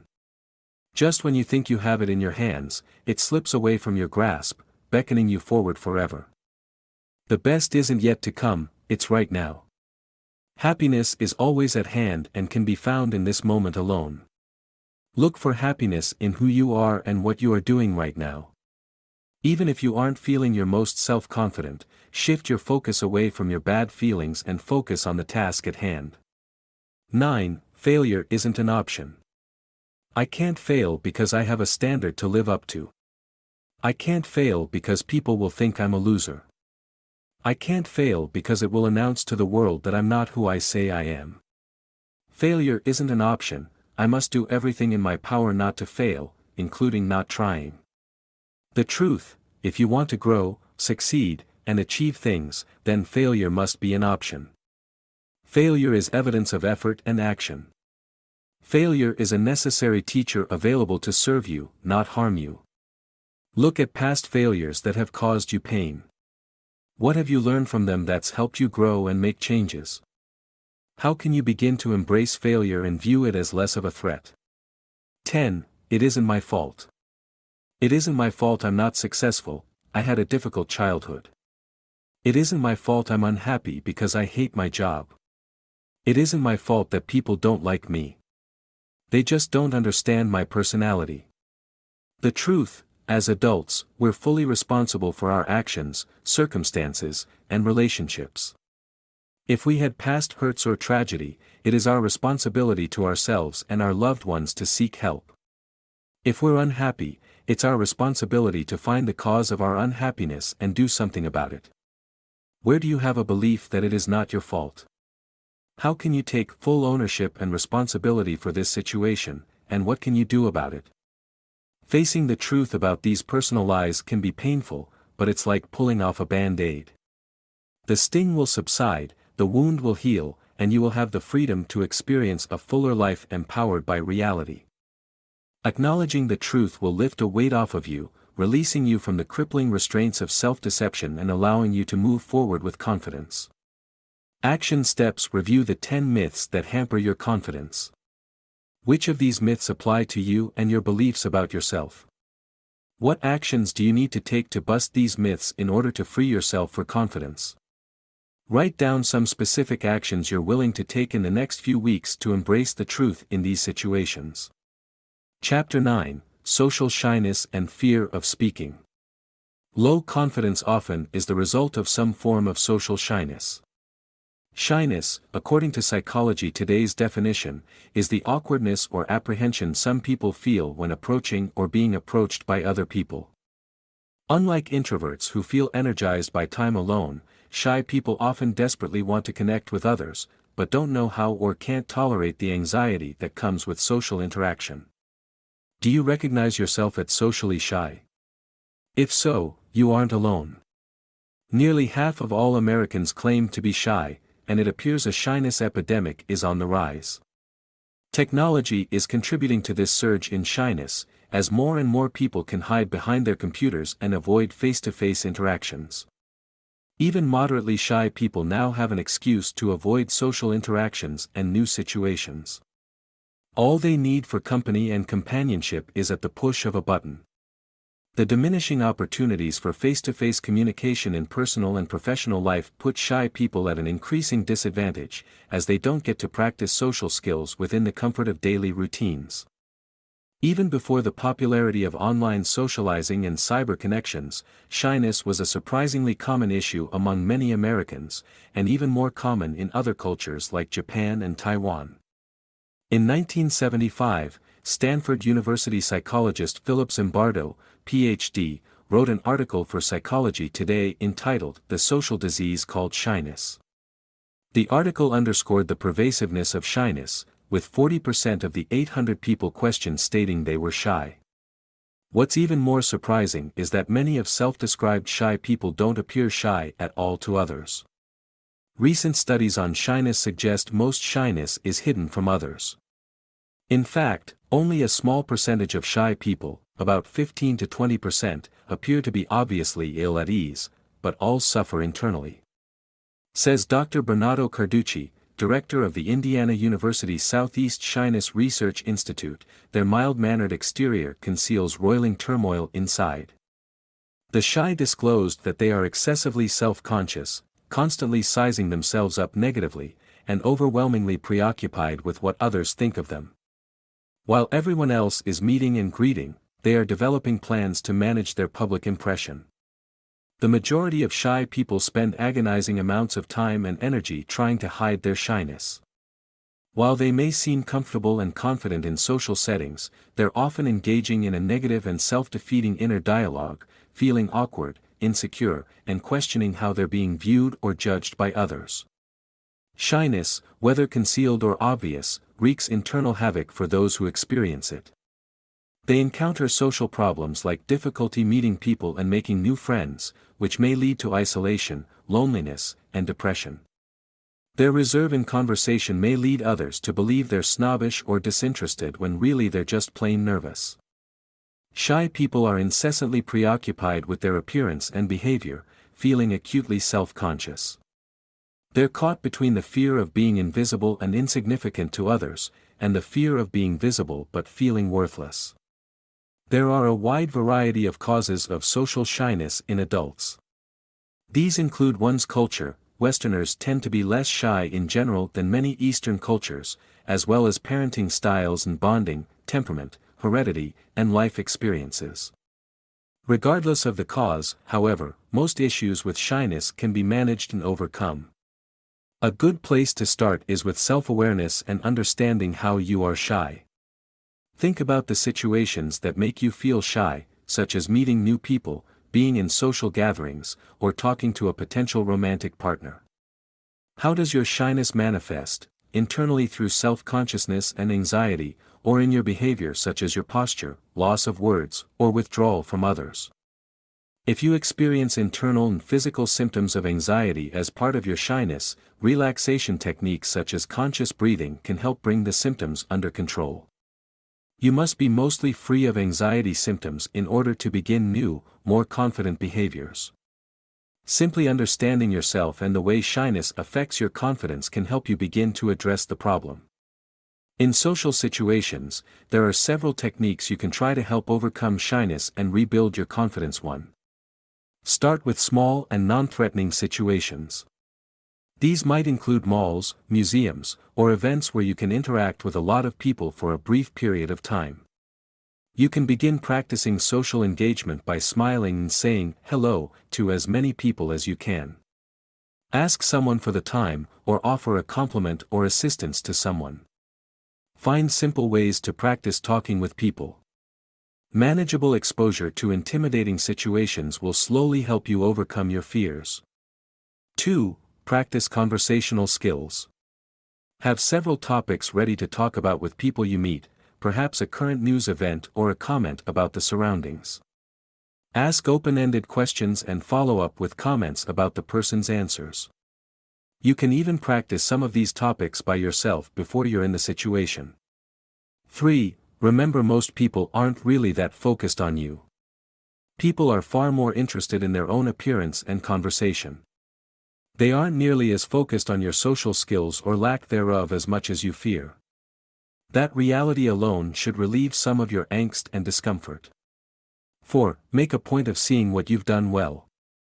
After a social interaction, rather than latching on to your perceived flaws and flubs, focus on what you did well in the situation, how you overcame a shy moment and felt confident. With practice, you will have more and more successes. 5. Create realistic expectations. 5. Create realistic expectations. Many shy people hold themselves up to impossible standards of perfection when it comes to social situations. When they fall short, they're highly self-critical. You don't have to be the life of the party in order to have a successful interaction with people. Create realistic goals for yourself before you embark on a social situation. 6. Accept that some rejection is normal. Everyone, whether or not they are shy, experiences some form of rejection by others from time to time. Not everyone will like you, and that's okay. Manage your expectations in this regard as well. More often than not, rejection has nothing to do with the person being rejected. Your goal is to make regular attempts to socialize with others and realize some will work out and some won't. Focus on the interactions that work. If you suffer from low self-confidence in social situations and experience a level of shyness preventing you from enjoying being with other people, begin to take small and manageable actions to address the issue. Every small success will lead to incremental improvements in your confidence. Don't hide behind your computer, make excuses for not attending events, or avoid meeting new people. You're only holding yourself back from potential relationships that could bring you joy and expand your horizons. Engage in life by reconnecting with real people, and allow others to experience all of the gifts you have to offer. Action steps. What situations seem to make you feel shy? These might include meeting new people, being in social gatherings, or talking to a potential romantic partner. What are some small and non-threatening actions you are willing to take to challenge your shyness and stretch yourself? Chapter 10. Creating your POS. As I mentioned earlier, people with low confidence almost always look outside of themselves for affirmation and reinforcement. They look outside of themselves to find a blueprint for how to conduct their lives, how to think, and how to feel. This is different from looking to mentors or role models to inspire and guide you, or to coaches and counselors to help you move forward.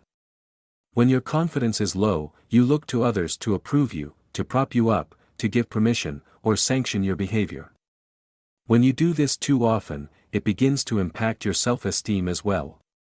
By seeking this reinforcement, we revert back to the behaviors of childhood when our parents had to help us define and approve our choices and behaviors. As adults, this need for outside approval is no longer necessary.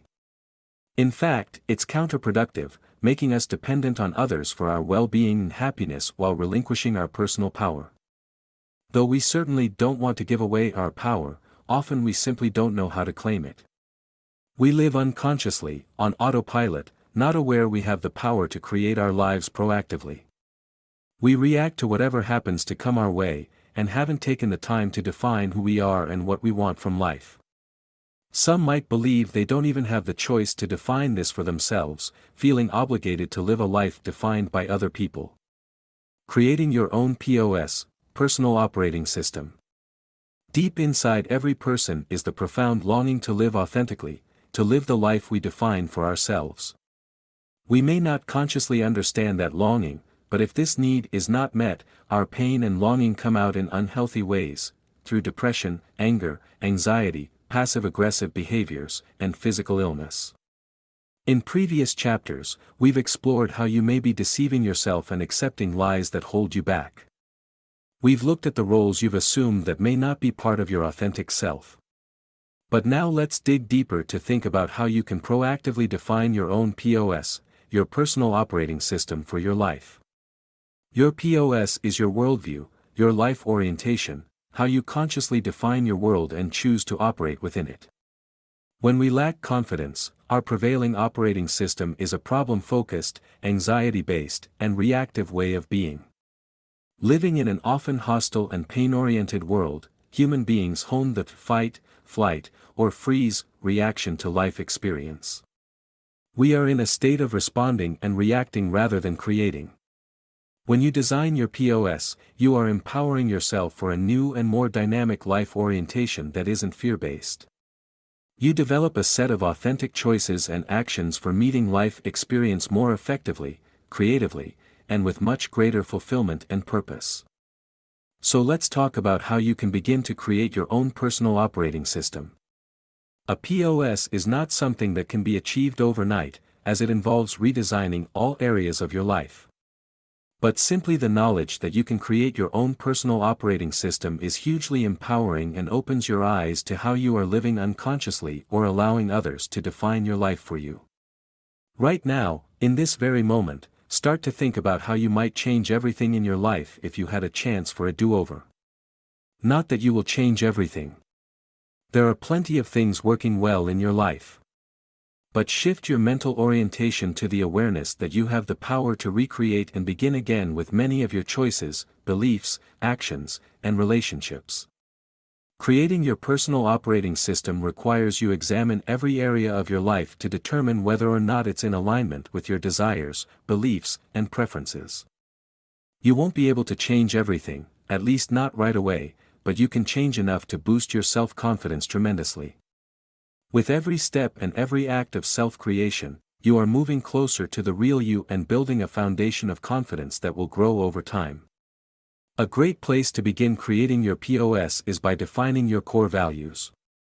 Once you assess your values and define the most important values for your life and your career, you can use those values as the ballast for every decision involved in creating your POS.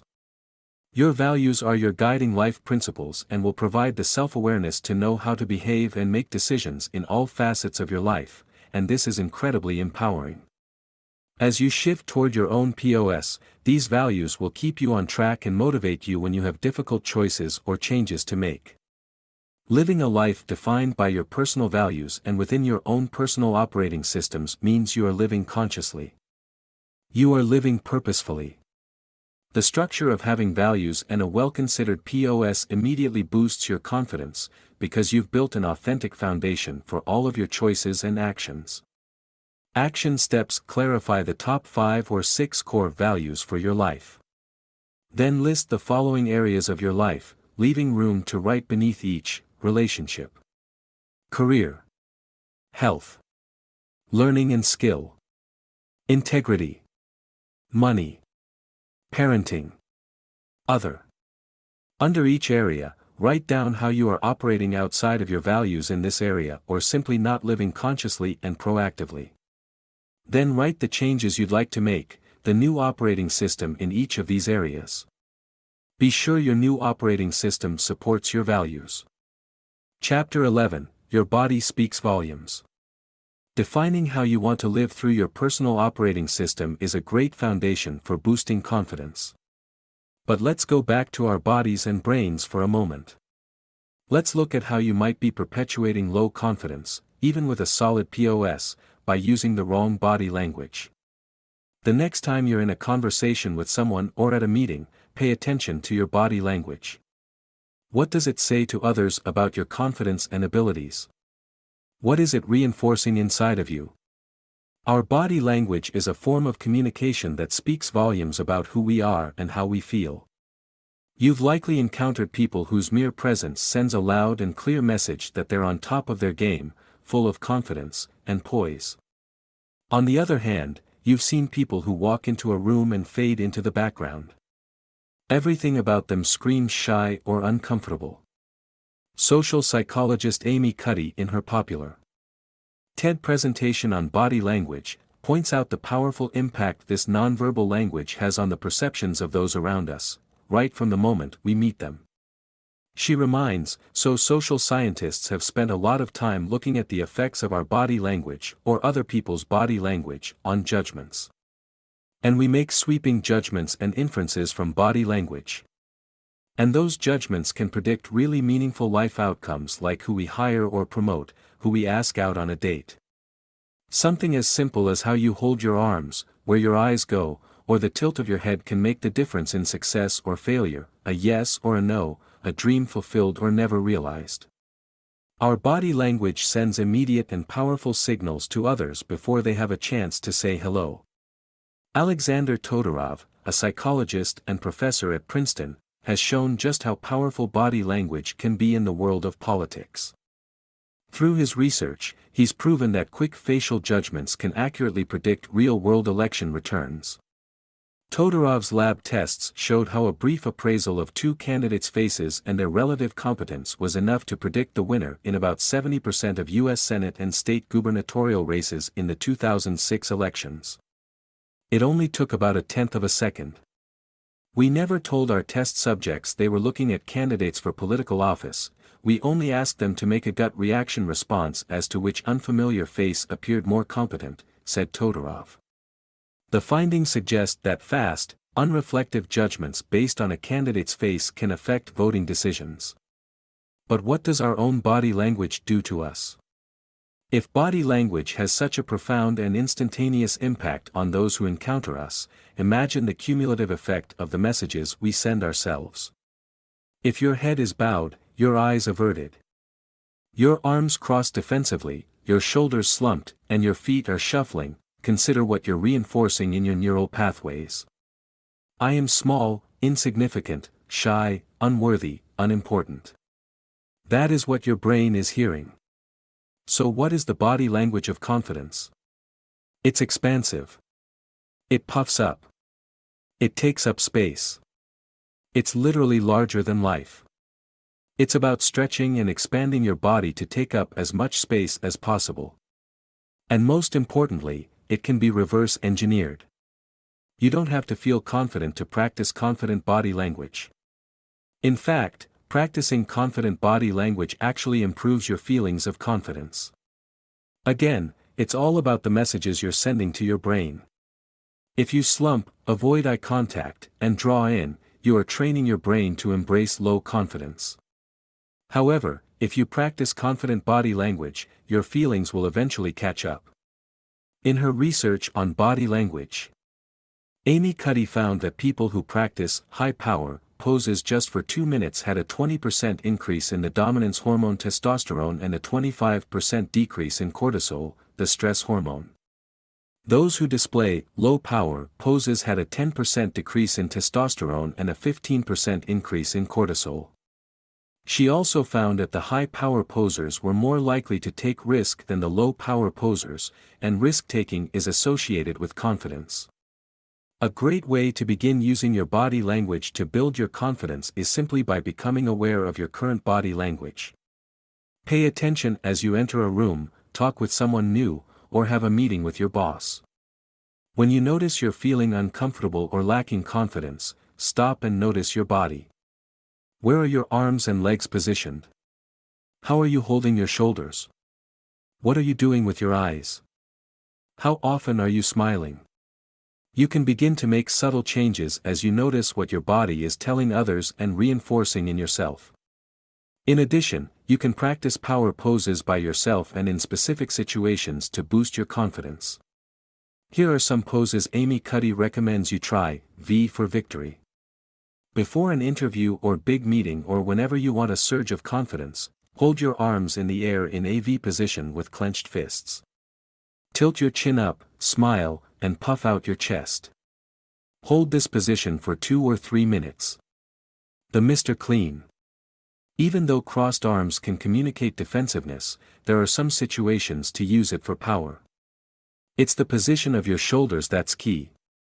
If you're trying to make a point or appear decisive and strong, hold your shoulders back with your arms crossed and head held high. The loomer. If you want to close the deal, win the case, convince someone of something, and command the room with your presence, lean forward while standing with your hands spread out on the table or desk and your feet slightly apart. The kickback. If you want to take more profitable risks, feel strong in pitching an idea, and more at ease in brainstorming, put your hands behind your head, lean back, and rest your feet on the table or desk. Obviously this won't work in all settings, but just practicing it can help you feel it and tap into those feelings when you need them. The CEO. Lean back in your chair while resting one arm on the back of the chair. Open your chest and widen your shoulders. For guys, have your feet and legs slightly apart. The key is a wide open position that appears comfortable. You could also place your hands behind your head and an ankle on one knee. This is a strong position for interviewing someone, or appearing in command of the room. The Wonder Woman. This is the classic hero figure pose with hands on hips, chest out, and feet planted hip width apart. It communicates confidence, strength, and poise. Try this power pose with your boss or anyone in authority to gain more respect and impact. The smile. Studies have shown just smiling alone is enough to boost your feelings of confidence and happiness. You don't need to feel happy or confident to practice smiling.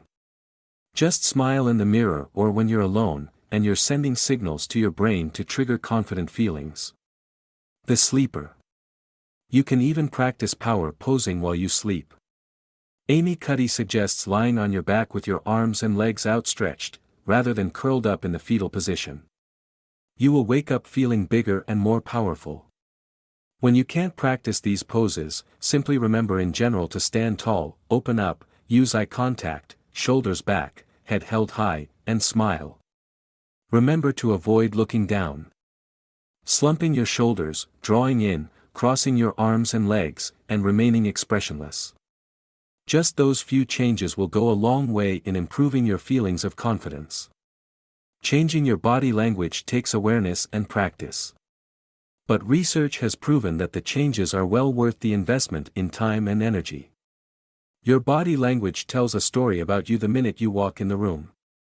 Be sure the protagonist of your story is seen as the confident hero, even if it's a fairy tale for a while. Eventually the tale will be true. Action steps. What kind of body language do you generally use? How are you using low power poses or expressing yourself weakly through your body language? Practice some or all of the power poses outlined in this chapter for 2 minutes every day. Look at yourself in the mirror as you practice, even if it feels silly. Then choose a pose you feel you can try in a real-world setting at work or in another environment, a party or family gathering. Pay attention to how you feel as you are posing and the reactions of those around you. Chapter 12, The Dynamic Duo of Judgment and Intuition. There was a popular news story in 2007 about a cat that lived in a nursing home and consistently jumped on a patient's bed within a couple of hours of the person's death. Dogs often alert their owners before a health crisis occurs, like a heart attack or stroke. After the 2004 Indian Ocean tsunami, people reported seeing animals fleeing to higher ground minutes before the tsunami arrived. It appears animals have some kind of heightened intuitive sense to subtle changes in the environment and to the people around them. They are tuned into changes in smell and vibratory shifts. It's clear that some animals can sense human emotion and respond to it. So do people have this same intuitive sense? It seems we do. Scientific studies reveal that an area of the human brain called the anterior cingulate cortex actually raises the alarm about danger without ever penetrating the conscious mind. Human pheromones serve as chemical messengers that allow us to subtly communicate with others through our sense of smell. And we've all experienced the power of intuition in making decisions and choices in our lives. When logic, judgment, and intuition are combined, you have a powerful force for confidence. In fact, intuition seems to involve tapping into our logic and judgment very quickly. Research published in the British Journal of Psychology suggests that intuitive experiences are based on the instantaneous evaluation of internal and external cues. Researchers concluded that intuition involves the brain quickly drawing on past experiences and external cues to make a decision on a non-conscious level. But it occurs so fast we're not aware the intuition actually stemmed from a burst of logical thinking. This quote on psychodynamics, the study of cognitive, subconscious and primal neurological responses to sensory input and experiences, resonates with me as an explanation for our intuition.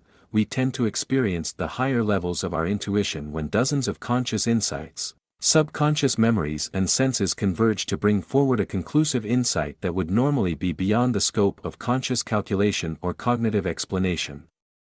All we have learned, observed, and sensed comes together in a nanosecond the moment we need the information. Everything that makes us who we are can serve us on a very sophisticated and complex level that appears almost extrasensory. In the long run, I don't know if the why of our intuition is really so important. Whether these abilities can be explained by science or not, there's plenty of evidence they exist for all of us to some degree. If you agree with this premise, then I suggest what matters most is how we use these abilities to positively impact our self-confidence. Unlike animals, most humans have an underdeveloped intuition because we don't pay much attention to it. We are so distracted by everything around us that we miss the subtleties of our subconscious or ignore the messages wafting around with our pheromones. We have been trained by a modern, technological society to look outward for answers rather than paying attention to the more refined sources of information inside ourselves. Our intuition has atrophied as a result. If we did pay attention to these sources on a regular basis, I think our lives would be strikingly different. Our world would be different. Our choices and decisions would be more thoroughly informed and grounded. We would sense and understand possible outcomes and deeper meanings. Our relationships and interactions with others would shift as we are more aware of the nuances of moods and demeanor. And we would feel more confident about our rational choices, especially when they are reinforced by intuitive urgings. If we combined intuition with logic and with our other 5 senses, we could harness the full power of our natural abilities in so many aspects of our lives. Looking back at the 2004 tsunami, it wasn't just animals that fled before the big wave struck. The native tribes of Sri Lanka also fled to higher ground before the tsunami. Having had nearly 60,000 years of contact with the natural environment, these indigenous people emulated the animals, and they nearly all survived. These are people who do not depend on technology and must rely on their instincts and subtle cues from the environment for their very survival. When you trust and act on your intuition, you increase your confidence because you are building trust in yourself and your abilities. The combination of logic, judgment, and intuition is a powerful force for making successful decisions and choices. It affords a profound sense of security that no relationship, job, or amount of money will ever give you. There are many ways to tune into your intuition and apply its guidance and wisdom in your life. Here are a few. Take time to pay attention. If you don't slow down, you won't be able to focus on your intuition and the subtle messages sent to you by others. Don't cram your life with so much input that you are too busy to stop and acknowledge what your intuition is telling you. Don't ignore the vibes you receive. Have you ever met someone and felt immediately uncomfortable? Have you sensed that someone was staring at you? Have you had a sense of danger before anything bad has happened? Even if you feel foolish or gullible, don't ignore these signals. Take appropriate action, especially if you sense danger.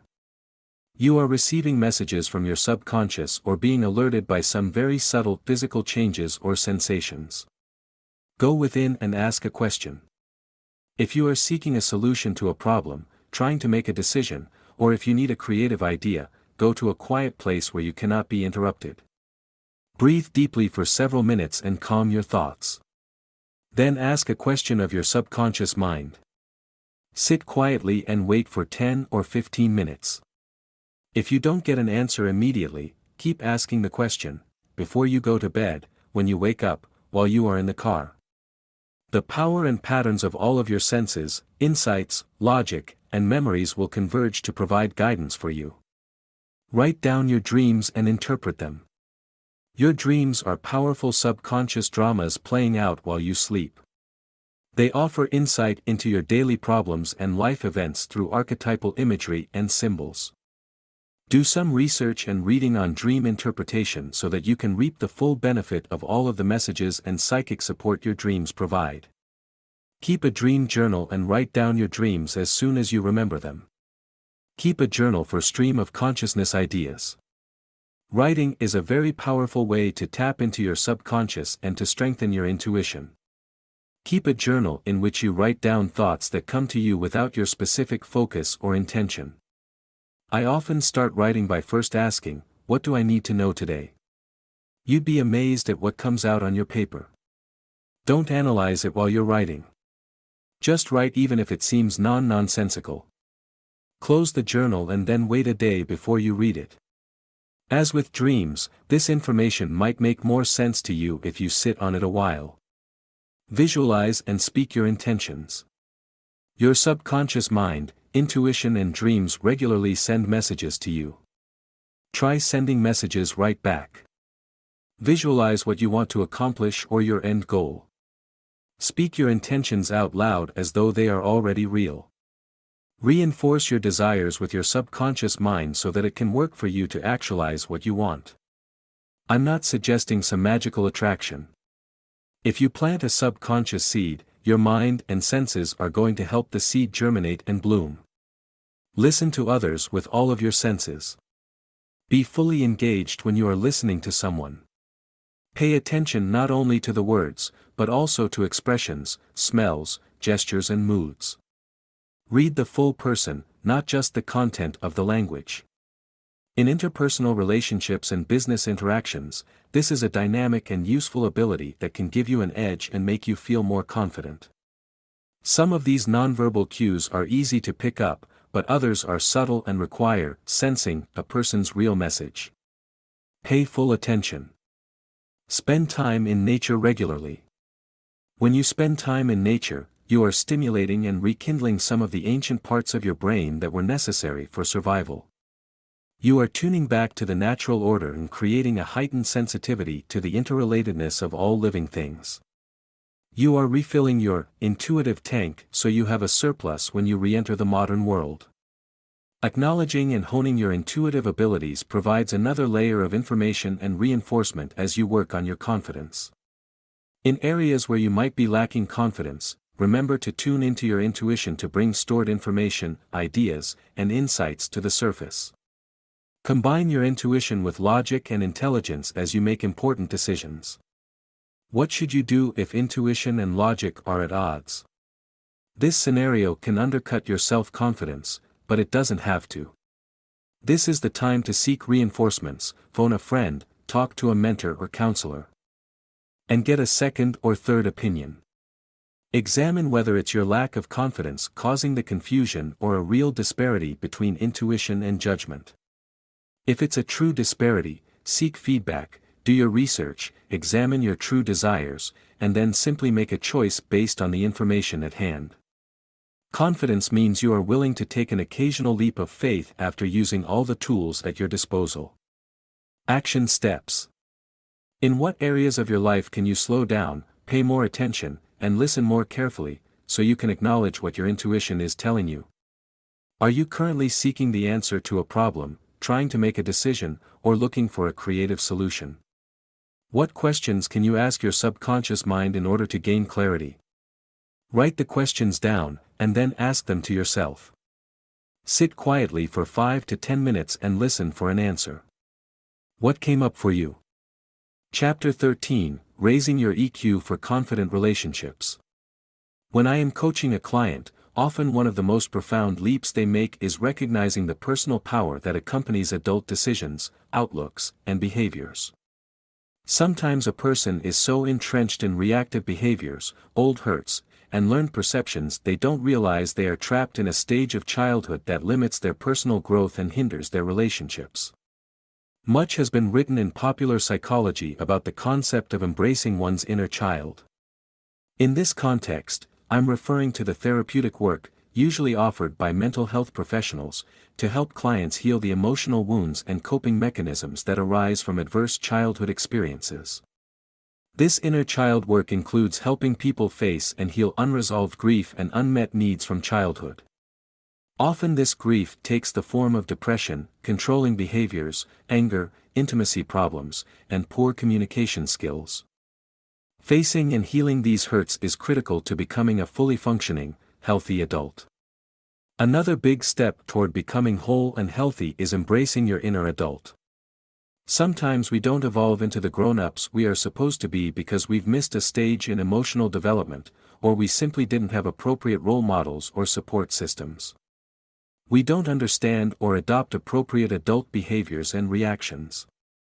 Consistent relationship difficulties are often a clue that one's inner adult is begging to be released. These relationship difficulties can include intimate relationships, as well as relationships with friends, coworkers, and family members. If a running theme of complaints has developed over the years about your behaviors, reactions, or decisions with people close to you, then you need to look at yourself realistically and begin to make some changes. In fact, everyone needs to take the pulse of their inner adult now and then to make sure he or she is alive and well. A good way to take this pulse is to understand your emotional intelligence quotient or EQ. Emotional intelligence, as defined by Wikipedia, is the ability to monitor one's own and other people's emotions, to discriminate between different emotions and label them appropriately, and to use emotional information to guide thinking and behavior. The concept has been around for a while, but was made popular in Daniel Goleman's best-selling book, Emotional Intelligence: Why It Can Matter More Than IQ. A person with a strong EQ regularly works on developing attitudes and behaviors in relation to himself and his environment which lift him past childishness and dependency. A person with a strong EQ is authentic, open, and willing to grow, learn, and accept her own flaws and mistakes. Emotional intelligence is the ability to recognize your emotions. Understand what they're telling you, and realize how your emotions affect people around you. When you seek to understand how others feel, this allows you to manage relationships more effectively and empathetically. According to Daniel Goleman's book, there are 5 major components of emotional intelligence skills. Self-awareness. People with high emotional intelligence are very self-aware. They've examined and understand their emotions, and don't let their feelings rule them. They understand the impact of their emotions on other people. They're also willing to take an honest look at themselves. They know their strengths and weaknesses and work on these areas so they can perform better. Many people believe that self-awareness is the most important part of emotional intelligence. Self-regulation. This is the ability to control emotions and impulses. People who self-regulate typically don't allow themselves to become too angry or jealous, and they don't make impulsive, careless decisions. They think before they act. Characteristics of self-regulation are thoughtfulness, comfort with change, integrity, and the ability to say no. Motivation. People with a high degree of emotional intelligence are usually motivated. They're willing to defer immediate results for long-term success. They're highly productive, love a challenge, and are very effective in whatever they do. Empathy. This is perhaps the second most important element of emotional intelligence. Empathy is the ability to identify with and understand the wants, needs, and viewpoints of those around you. People with empathy are good at recognizing the feelings of others, even when those feelings may not be obvious. As a result, empathetic people are usually excellent at managing relationships, listening, and relating to others. They avoid stereotyping and judging too quickly, and they live their lives in a very open, honest way. Social skills. It's usually easy to talk to and like people with good social skills, another sign of high emotional intelligence. Those with strong social skills are typically team players. Rather than focus on their own success first, they help others develop and shine. They can manage disputes, are excellent communicators, and are masters at building and maintaining relationships. The good news is that emotional intelligence can be taught and developed. Many books and tests are available to help you determine your current EQ and identify where you may need to do some work. You can also use these tips. 1. Observe how you react to people. Do you rush to judgment before you know all of the facts? Do you stereotype? Look honestly at how you think and interact with other people. Try to put yourself in their place, and be more open and accepting of their perspectives and needs. 2. Look at your work environment. Do you seek attention for your accomplishments? Humility can be a wonderful quality, and it doesn't mean that you're shy or lack self-confidence. When you practice humility, you can be quietly confident about your successes. Give others a chance to shine, put the focus on them, and don't worry too much about getting praise for yourself. 3. Do a self-evaluation. What are your weaknesses? Are you willing to accept that you're not perfect and that you could work on some areas to make yourself a better person? Have the courage to look at yourself honestly and make changes as a result of what you see. 4. Examine how you react to stressful situations. Do you become upset every time there's a delay or something doesn't happen the way you want? Do you blame others or become angry at them, even when it's not their fault? The ability to stay calm and in control in difficult situations is highly valued, in the business world and outside it. Keep your emotions under control when things go wrong. 5. Take responsibility for your actions. Have you recently hurt someone's feelings or offended someone? If so, apologize directly, don't ignore what you did or avoid the person. People are usually more willing to forgive and forget if you make an honest attempt to make things right. 6. Examine how your actions will affect others, before you take those actions. If your decision will impact others, put yourself in their place. How will they feel if you do this? Would you want that experience? If you must take the action, how can you help others deal with the effects? As you develop your emotional intelligence, you will see how your self-confidence improves. You will naturally attract other people to you, and you will feel more empowered and in control of your reactions and emotions. The skills may not be natural at first, but continue to notice how you might be acting in ways that don't reflect a high EQ. Awareness is the first step toward change. Action steps. Review the 6 tips in this chapter, and answer the questions in writing listed in each tip. Consider specific actions you can take to improve your emotional intelligence. If you would like to find out more about your emotional intelligence quotient, you can take a free emotional intelligence test online. There are a variety of free tests available if you Google Free Emotional Intelligence Test. Chapter 14: The Financial Cost of Low Confidence. There is little doubt that low self-confidence can hinder your financial success. In fact, believing in yourself and your ability to be successful may be more important than other seemingly more influential factors such as family wealth, education, and demographics. If you were born into a well-educated, affluent family, you do have a financial advantage. But when you add the element of self-confidence in the mix, your ability to become financially successful increases dramatically. There are certainly significant advantages for children growing up with parents who are well-educated and work in professional occupations, but these advantages are especially profound when children are self-confident, says Dr. Timothy Judge in the Journal of Applied Psychology. However, lacking the silver spoon factor doesn't destine you to low confidence or prevent you from being financially successful. Confidence is such a decisive factor that people who come from blue-collar families and have confidence earn approximately $7,000 more a year than those from the same social class who lack confidence. Likewise, people from the professional classes who have confidence earn approximately $28,000 more than people without confidence. In light of popular beliefs that kids from middle and upper-class families have it made, it is surprising to see what little positive impact socioeconomic status has in the absence of self-esteem, says Dr. Judge. Research reveals that people with a positive attitude who believe in themselves and their ability to succeed have more ambitious goals, leading to higher incomes. Even when they encounter adversity, they're not as likely to internalize it or allow it to impact their success. However, people with low self-confidence often engage in subconscious behaviors that undermine their success, making them less likely to ask for or get promotions, raises and even jobs. And unfortunately, bosses, clients, and customers make assumptions about people who exhibit behaviors of low confidence. Those with low confidence are less likely to speak up in meetings or to take on challenging tasks, which can lead superiors to believe they are ineffective, lazy, or lacking intelligence. The bottom line is this: having self-confidence pays. Whether you're a lawyer or a bricklayer, if you have confidence, you're much more likely to make a better income than those with low confidence. Knowing this fact might initially make you feel worse about your financial future, but remember, you are reading this book to work on your confidence.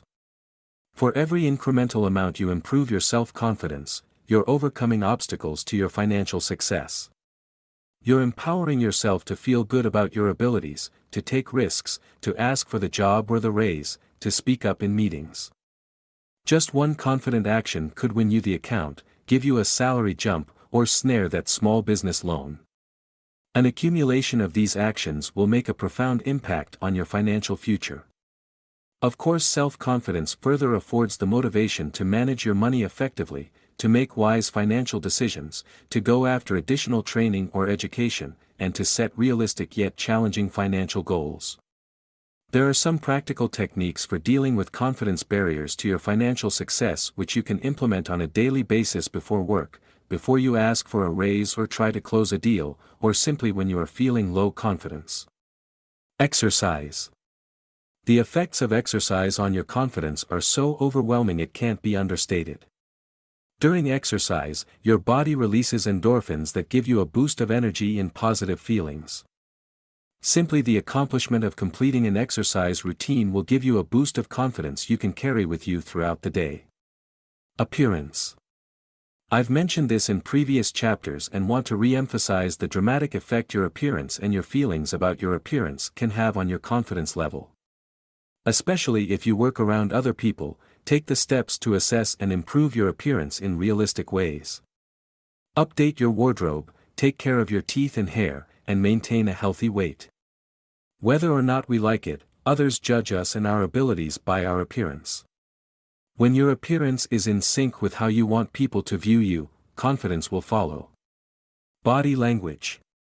Remember, people with powerful body language feel more confident. Even if you fake the power poses mentioned previously, they will trick your brain into having confident feelings. Timid body language tends to limit feelings of confidence. Practice. Whenever you see the opportunity to increase your financial success, take action. You won't get the raise unless you ask for it. You won't snag the better position unless you negotiate. The worst that could happen is getting a no. A no doesn't mean you aren't worth it, you aren't good enough, or they don't like you. A no is an invitation to try again more creatively, or its reflection of a legitimate reason for not this time. Define. Define what financial success means to you. You may have a salary number in mind, or it may be a lifestyle you desire that requires a certain level of income. Define what that is and write it down. Then think of everything you need to do to reach that salary or income level. Consider every possible practical action required to move you closer to that level in the next year. Keep that income posted where you can see it every day to motivate you toward action. As you continue to work on your confidence, it's likely you will see a direct correlation between your increased confidence and your level of income. Let that knowledge inspire and motivate you to continue to take small manageable actions to push past your comfort zone and challenge yourself for greater financial success. Action steps. How do you think your work superiors, peers, and clients view your level of self-confidence? Can you think of specific ways your lack of confidence has impacted your financial success? What specific actions are you willing to take to improve your confidence on the job, to get additional training or education you might need for your work, to change limiting work circumstances you can't control, and to become adept at managing money? Chapter 15, Practice and Present Moment Awareness. When I was a child, I took both piano lessons and violin lessons. The idea of being a proficient pianist or violinist was very appealing. I remember getting my violin and showing it to all of my friends. It sat in a green velvet-lined case, gleaming and smelling of rosin, like a beautiful, untouchable artifact in a museum.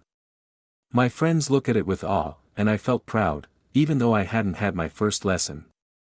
I didn't comprehend when I began my lessons with both instruments that simply owning a piano or violin didn't guarantee my proficiency or confidence as a musician. I understood I had to take lessons. I didn't understand how much practice was involved. Practice felt like work, like the drudgery you had to endure in order to arrive at Carnegie Hall one day.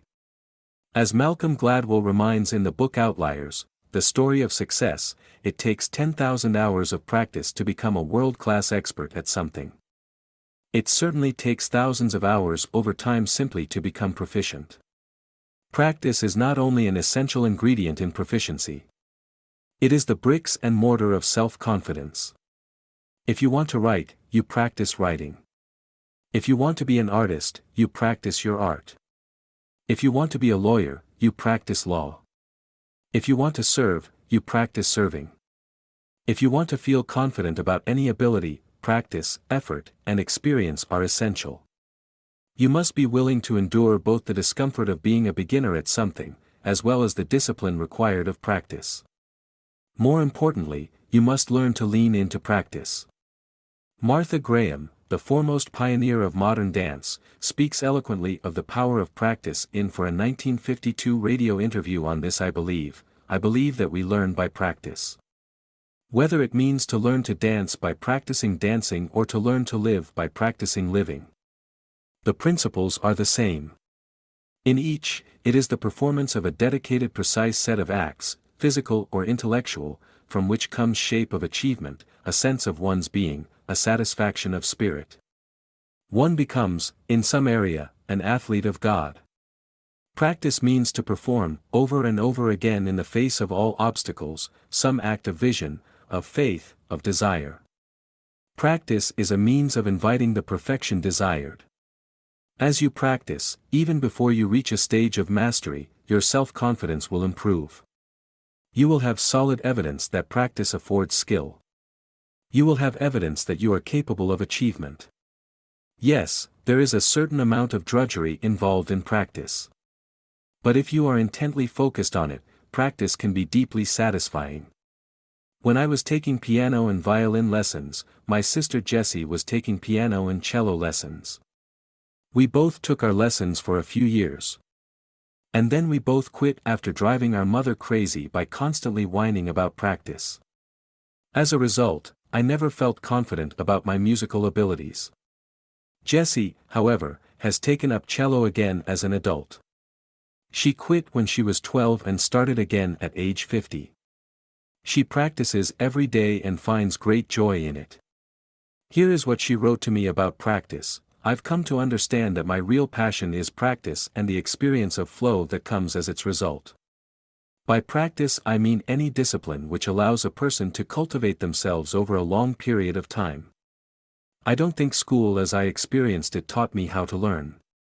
I don't remember having teachers whom I truly respected or ever feeling that I had waded into endless depths with immense joy. In my 20s I discovered the Japanese martial art of Aikido. Over 20 years of practice, in some years 5 times a week, I believe I have bowed to a partner or a teacher almost 100,000 times. These are full bows, all the way to the floor simply to begin practice or to thank another for trusting their body to me. I love the unstinting generosity of spirit that practice demands. I love the repetition accompanied by the demand that one deepen, deepen, deepen. There is a story about a man who approached a renowned martial arts teacher asking to study with him. The teacher asked him why he wanted to learn martial arts. To defend myself. Ah, the teacher said, and which self do you want to defend? I have loved coming to know the different selves which have evolved over the years of training. Some years ago I found that the injuries I had accumulated over time prevented me from training. It would be difficult to describe the grief I felt. After a period of what felt like aimlessness, I began endurance running. During that same period I had adopted a child. I came to see that the practice of Aikido, with its fixed schedule, would have been almost impossible given the real-time demands of parenting. I was grateful for the solitude of running, and for the fact that I could run at 4 a.m. and be home before my son woke up. Again, after some years, injuries ended my practice. 5 years ago I began the practice of the cello. The rituals of tuning, rosining my bow, wiping the dust off my cello replaced the training uniform, the bows to a partner, the repeated falls. My teacher reminds me, as my Aikido sensei did, as my running mentors did, to relax my shoulder, to open my face, to practice in the spirit of joy.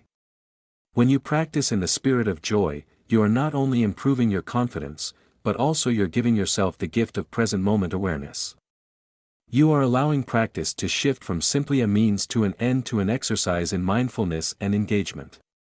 You don't have to allow the dread of practice to serve as a reason to avoid it. Begin to view practice as an opportunity for joy.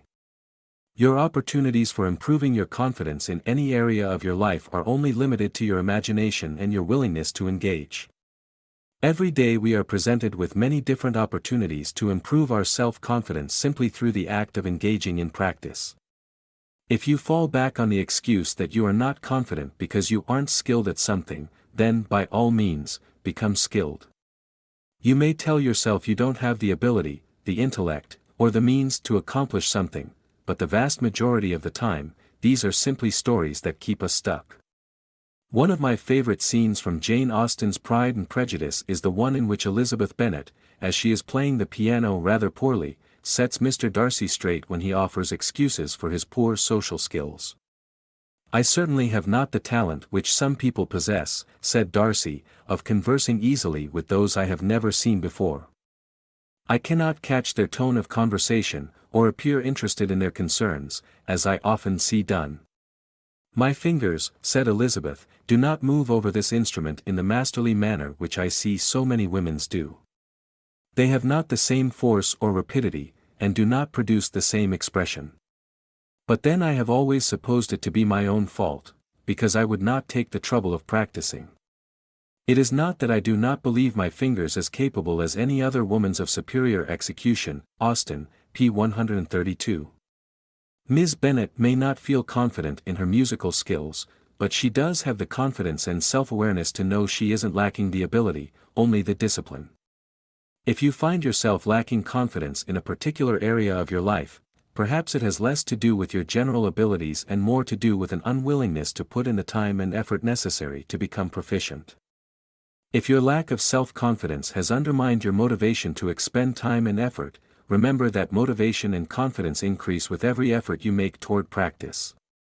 You don't need motivation or confidence to begin. Start small.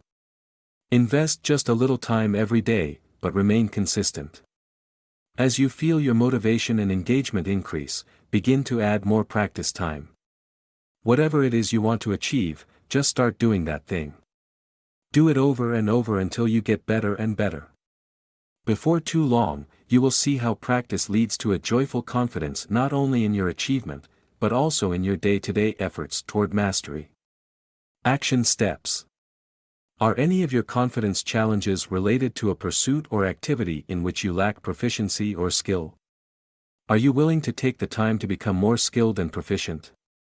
What kind of commitment are you willing to make to yourself in order to practice or work on one or more of these pursuits? Chapter 16, Confident Decision-Making and Problem-Solving. As you work on rebuilding your confidence, there's no better place to hone your skills than learning to make decisions and solving the inevitable problems life throws your way. When you lack confidence, you feel paralyzed. You don't trust yourself or believe you have what it takes to make the right choices or to handle difficulties properly. Every decision or problem is excruciating because you aren't assured you have the judgment, knowledge, or discernment to take action. So you simply do nothing and allow events to play out on their own, often with disappointing or even harmful consequences. It's critically important to your confidence work that you learn to act in spite of your fears and doubts, rather than remaining stuck in inertia. As Teddy Roosevelt once said, in any moment of decision, the best thing you can do is the right thing. The next best thing is the wrong thing, and the worst thing you can do is nothing. Why is doing nothing the worst thing you can do? Because inaction not only allows problems and decisions to remain unaddressed, but also it further deflates your confidence and makes you feel powerless. By practicing the skills of making decisions and solving problems in small and manageable situations, you can begin to feel comfortable with the process. There are two parts to improving your confidence by working on decision-making and problem-solving. First, there are the emotional aspects, overcoming or managing the fearful and uncomfortable feelings that arise when you are faced with a decision or problem. Secondly, there's the logical and intellectual process you must follow when preparing to act on a decision or problem. Learning the latter will help you with the former. As you rely on your logic, judgment, and time-tested processes for evaluating problems and choices, you'll feel more secure that you're taking correct action with whatever situation arises in your life. With practice, you'll become increasingly adept at dealing with problems and decisions, and even when situations don't turn out as you might hope, you'll feel confident you did your best, and that you have the courage to take action in the future. Here are some steps to take before you make any large or small decisions. 1. Define your values and personal operating system before you are faced with decisions. This should be the foundation and reference point for every decision you make.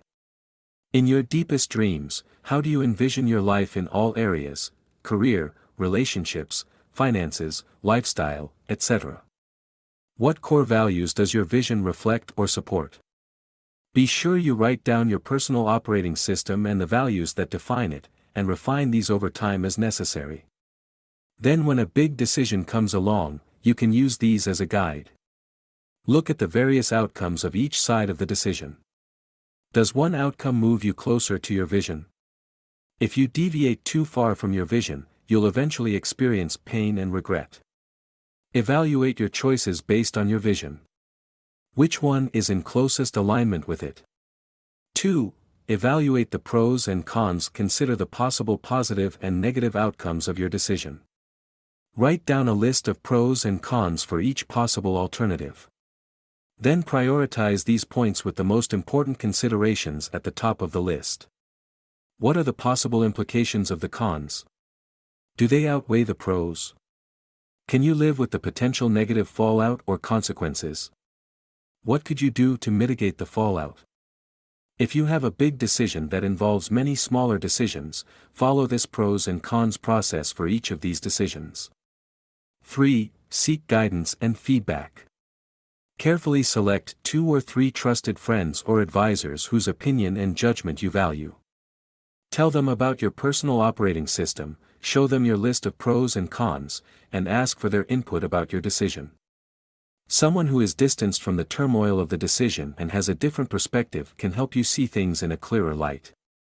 A personal coach or counselor also can help you gain clarity around your decision by asking you pointed questions related to your motivations, feelings, and desires.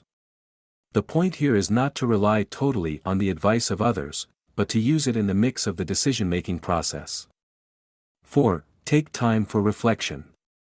Allow yourself a few days to sit on the information you have gathered and the ideas that have come up.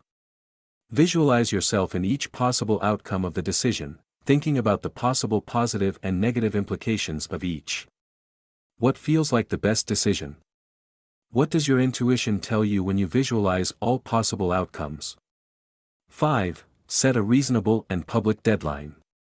After you've gone through this decision-making process, you must take action. Set a reasonable deadline for yourself and announce it publicly.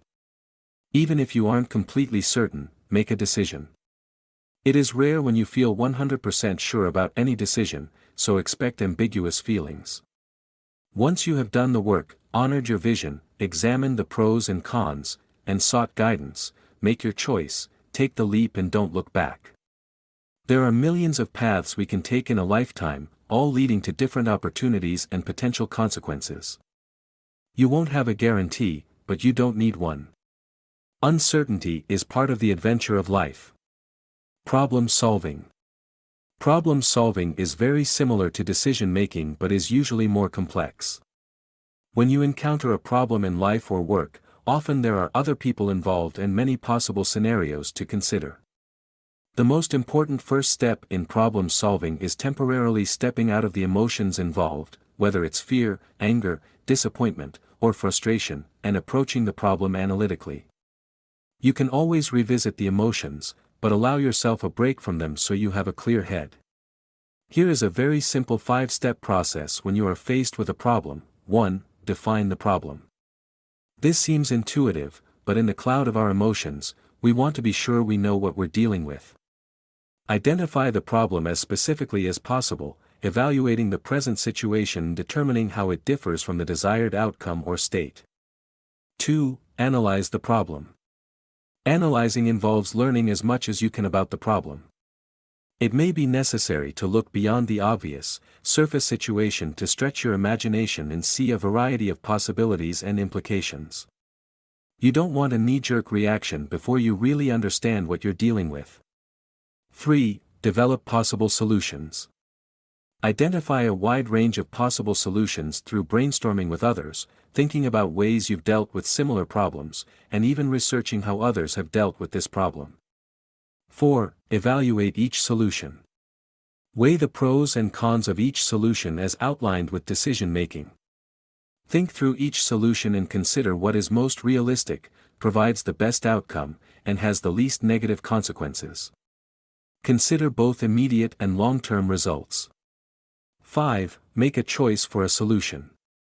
Based on what you have learned about the problem and possible solutions, take action right away.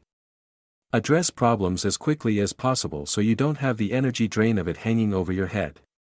Fear, doubt, and discomfort are inevitable when faced with problems and decisions, even for the most self-confident people. Uncertainty and life difficulties create angst for all of us. You can mitigate these feelings when you have a plan of action and a sound process.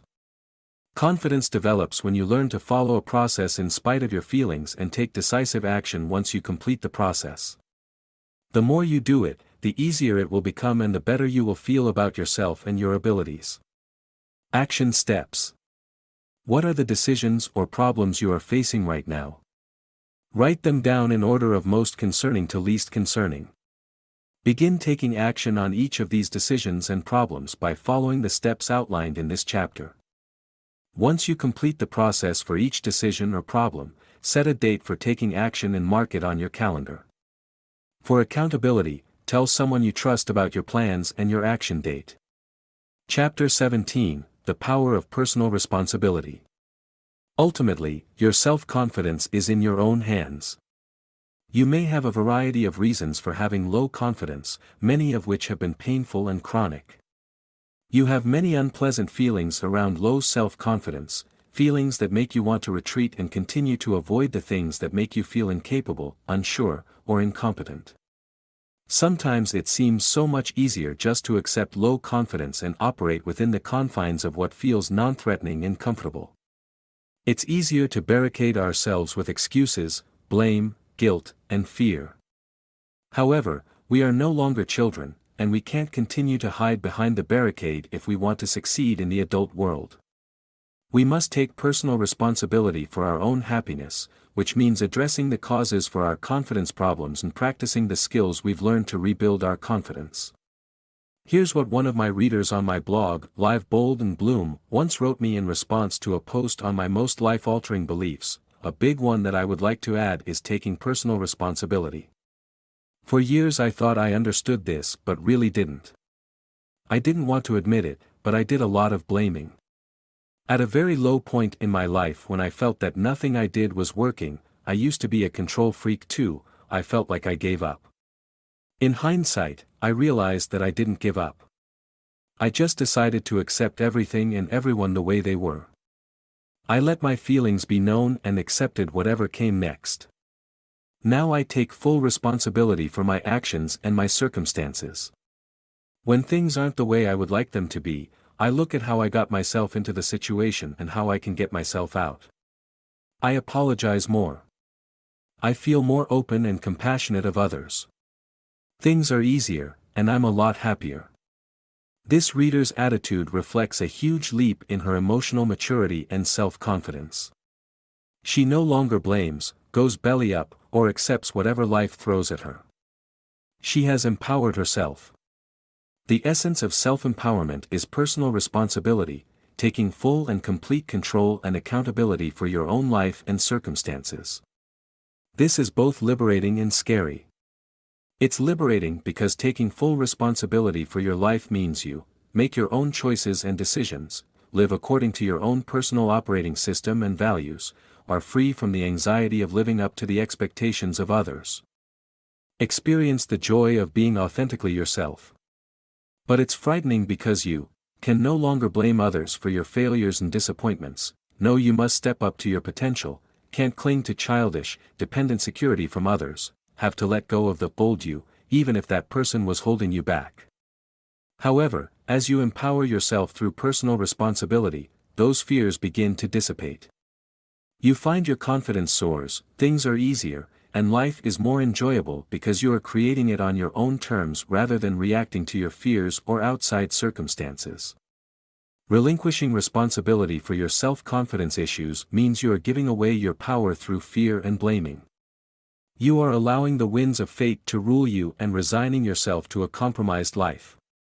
The more you do this, the more your self-esteem suffers. It's hard to respect yourself when you allow your lack of confidence to hold you back from your potential. So how can you step up to your personal responsibility and empower yourself with confidence? First, examine yourself and take a hard look at your life to see where you might be giving away your power. How are you letting other people define or control you or your behavior? Who are you blaming for your confidence problems? What are you avoiding, and what excuses are you giving yourself and others? Next, kill the victim mentality. Self-empowered people don't see themselves as victims. They view themselves as creators, catalysts, and thrivers. You may not even recognize you embrace a victim mentality. It could be deeply entrenched in your psyche from being victimized in the past. Sometimes it even feels good to be a victim because it brings sympathy and attention, but that's all you get from it. Sympathy and attention aren't enough for a confident, happy life. Part of being a victim involves perpetuating a story about yourself that you repeat to explain why you are lacking confidence and why you behave the way you do. All of us have these stories, and they are based in some truth. You had a bad childhood. You lost your job. Your spouse left you. Your business failed. Everyone has suffered, and some have had truly debilitating life events. However, if you use these situations as the constant backdrop for your life, you will never escape being the leading character of a sad drama. The more you reinforce your story, the more entrenched you become in it. Embracing personal responsibility for your life doesn't happen overnight. You have to practice. You need to do the things self-empowered people do until you gain mastery and confidence. Begin by actively shifting your thoughts away from victim language and toward success language. Try to catch yourself in thoughts of blame, shame, guilt, or self-pity. Then replace those thoughts with words of confidence, gratitude, self-love, and acceptance. Support your new thinking with real action. Where you once said, "I can't, I'm too weak, I'm too afraid," take one small action in the direction of, "You can." Every small action will empower you. Contrary to popular belief, taking personal responsibility for your confidence often means embracing support from other people. Asking for help does not mean you are weak or incapable. It means you are empowered enough to take full responsibility for your own personal evolution by seeking another way to expedite your awareness, confidence, and knowledge. This help can come in the form of books, courses, therapy, coaching, and the counsel of friends and family. Everyone, even the most self-confident, can benefit from the support and insights of others who have our best interest at heart. Remember, you are responsible for building your confidence. You are the CEO of your own happiness. You can change the way you feel about yourself and your abilities through practice of the techniques outlined in this book. However, no one else can make you practice or push past the feelings of doubt and discomfort to take action on the things you want to accomplish. Every day reclaim your personal power by accepting full and total responsibility for your confidence and actions. Over time, you will see how profoundly your efforts have paid off, as you feel more and more sure of yourself, your abilities, and your capacity for a happy, successful life. Action steps. How are you letting other people define or control you or your behavior? Who are you blaming for any confidence issues or other problems in your life? How might you be perpetuating a victim mentality? What is the story you tell to keep it going? What are you willing to do to take personal responsibility for who you are, your choices and behaviors? And your life right now? Write down your thoughts and answers to these questions. Chapter 18, Creating a Lifetime of Confidence. When you began reading this book, your confidence wasn't where you wanted it to be. Yet you did have enough confidence to begin reading and taking actions to improve. So please take a moment to feel proud and grateful you took the initiative. You made a proactive decision to take control of your life by working hard to build your confidence, and now you've nearly completed the building blocks to confidence outlined in this book. I hope today, after completing this book, you're feeling a big improvement in your confidence level. If you've been practicing the action steps and ideas outlined in this book, take a moment to reflect on how much your confidence improved over the last few weeks. Just a few shifts and behavior changes can trigger seismic improvements in your life. But your goal isn't to stop here, it's to have a lifetime of self-confidence. Your goal is to see yourself differently, to have new ways of thinking and behaving, and to love and embrace yourself for the unique, amazing person you are all the time, or at least most of the time. If you've spent years struggling with low self-confidence, then it will take time and daily practice until confidence feels natural for you. As I've mentioned several times, you have to retrain your brain to really believe what you're teaching it. If you remember nothing else from this book, please remember that confidence can be learned, just like any other skill. However, unlike most other skills, becoming proficient at self-confidence will improve every other part of your life. When you believe in yourself, like yourself, and have a healthy, accepting attitude about your flaws and past failures, everything in your life improves tenfold. Your energy is no longer drained by worrying about how you appear to others or how bad you feel about yourself. Isn't that what you want from now on, for the rest of your life? So how do you achieve a lifetime of self-confidence? In the closing chapter, I'll discuss some specific next steps you can take. Before we get to those, I want to be sure you understand one thing that will be required of you as you move past this book. You need to make a solid commitment to yourself to work on your confidence every single day. It needs to become a habit, like brushing your teeth or putting on your shoes. Without this commitment, you won't do the work, plain and simple. Without the work, you'll go back to your confidence set point, the place you started when you began this book. I've presented plenty of tools, ideas, and actions to work with. You have access to these tools forever, but you can't close the book and just walk away. I am asking you to commit to 10 to 15 minutes a day, preferably first thing in the morning, during which you do something to solidify and reinforce your confidence. This could include going over the previous chapters and action steps, speaking affirmations out loud, writing a gratitude list, or some combination of these. Begin your day with a confidence booster shot. Make your self-confidence work a top daily priority until it feels completely natural for you, which could take several more months. Even after that, go back to the work every time you feel your confidence slipping. There's no magic bullet here. Confidence takes practice. So please, commit to the practice. Action steps. Where do you still need to work on your confidence? What daily actions will you take to reinforce your confidence based on the ideas you've learned in this book? Go back and review the chapters if you need ideas. Write down specific actions you will take every day, how long you will spend on the actions, and the time of day you will work on them. Put them on your calendar, or create a reminder on your phone or computer. Create a commitment to yourself in writing that you'll follow through on these actions. Sign the commitment, show it to your family and friends, and post it where you can see it daily. Conclusion and next steps. So here you are, at the end of building confidence. Simply by reading this book, you've revealed a deep longing to become the person you want to be, the person you were meant to be. I hope you acknowledge the amazing step you have taken. Very few people take control of their lives this way and take personal responsibility for making real change. Low confidence isn't your fate or your life sentence. You not only have every right to embrace self-confidence, but you must embrace it to claim the full enjoyment of your experience on this earth. Now you have the tools to work with and the knowledge to empower you.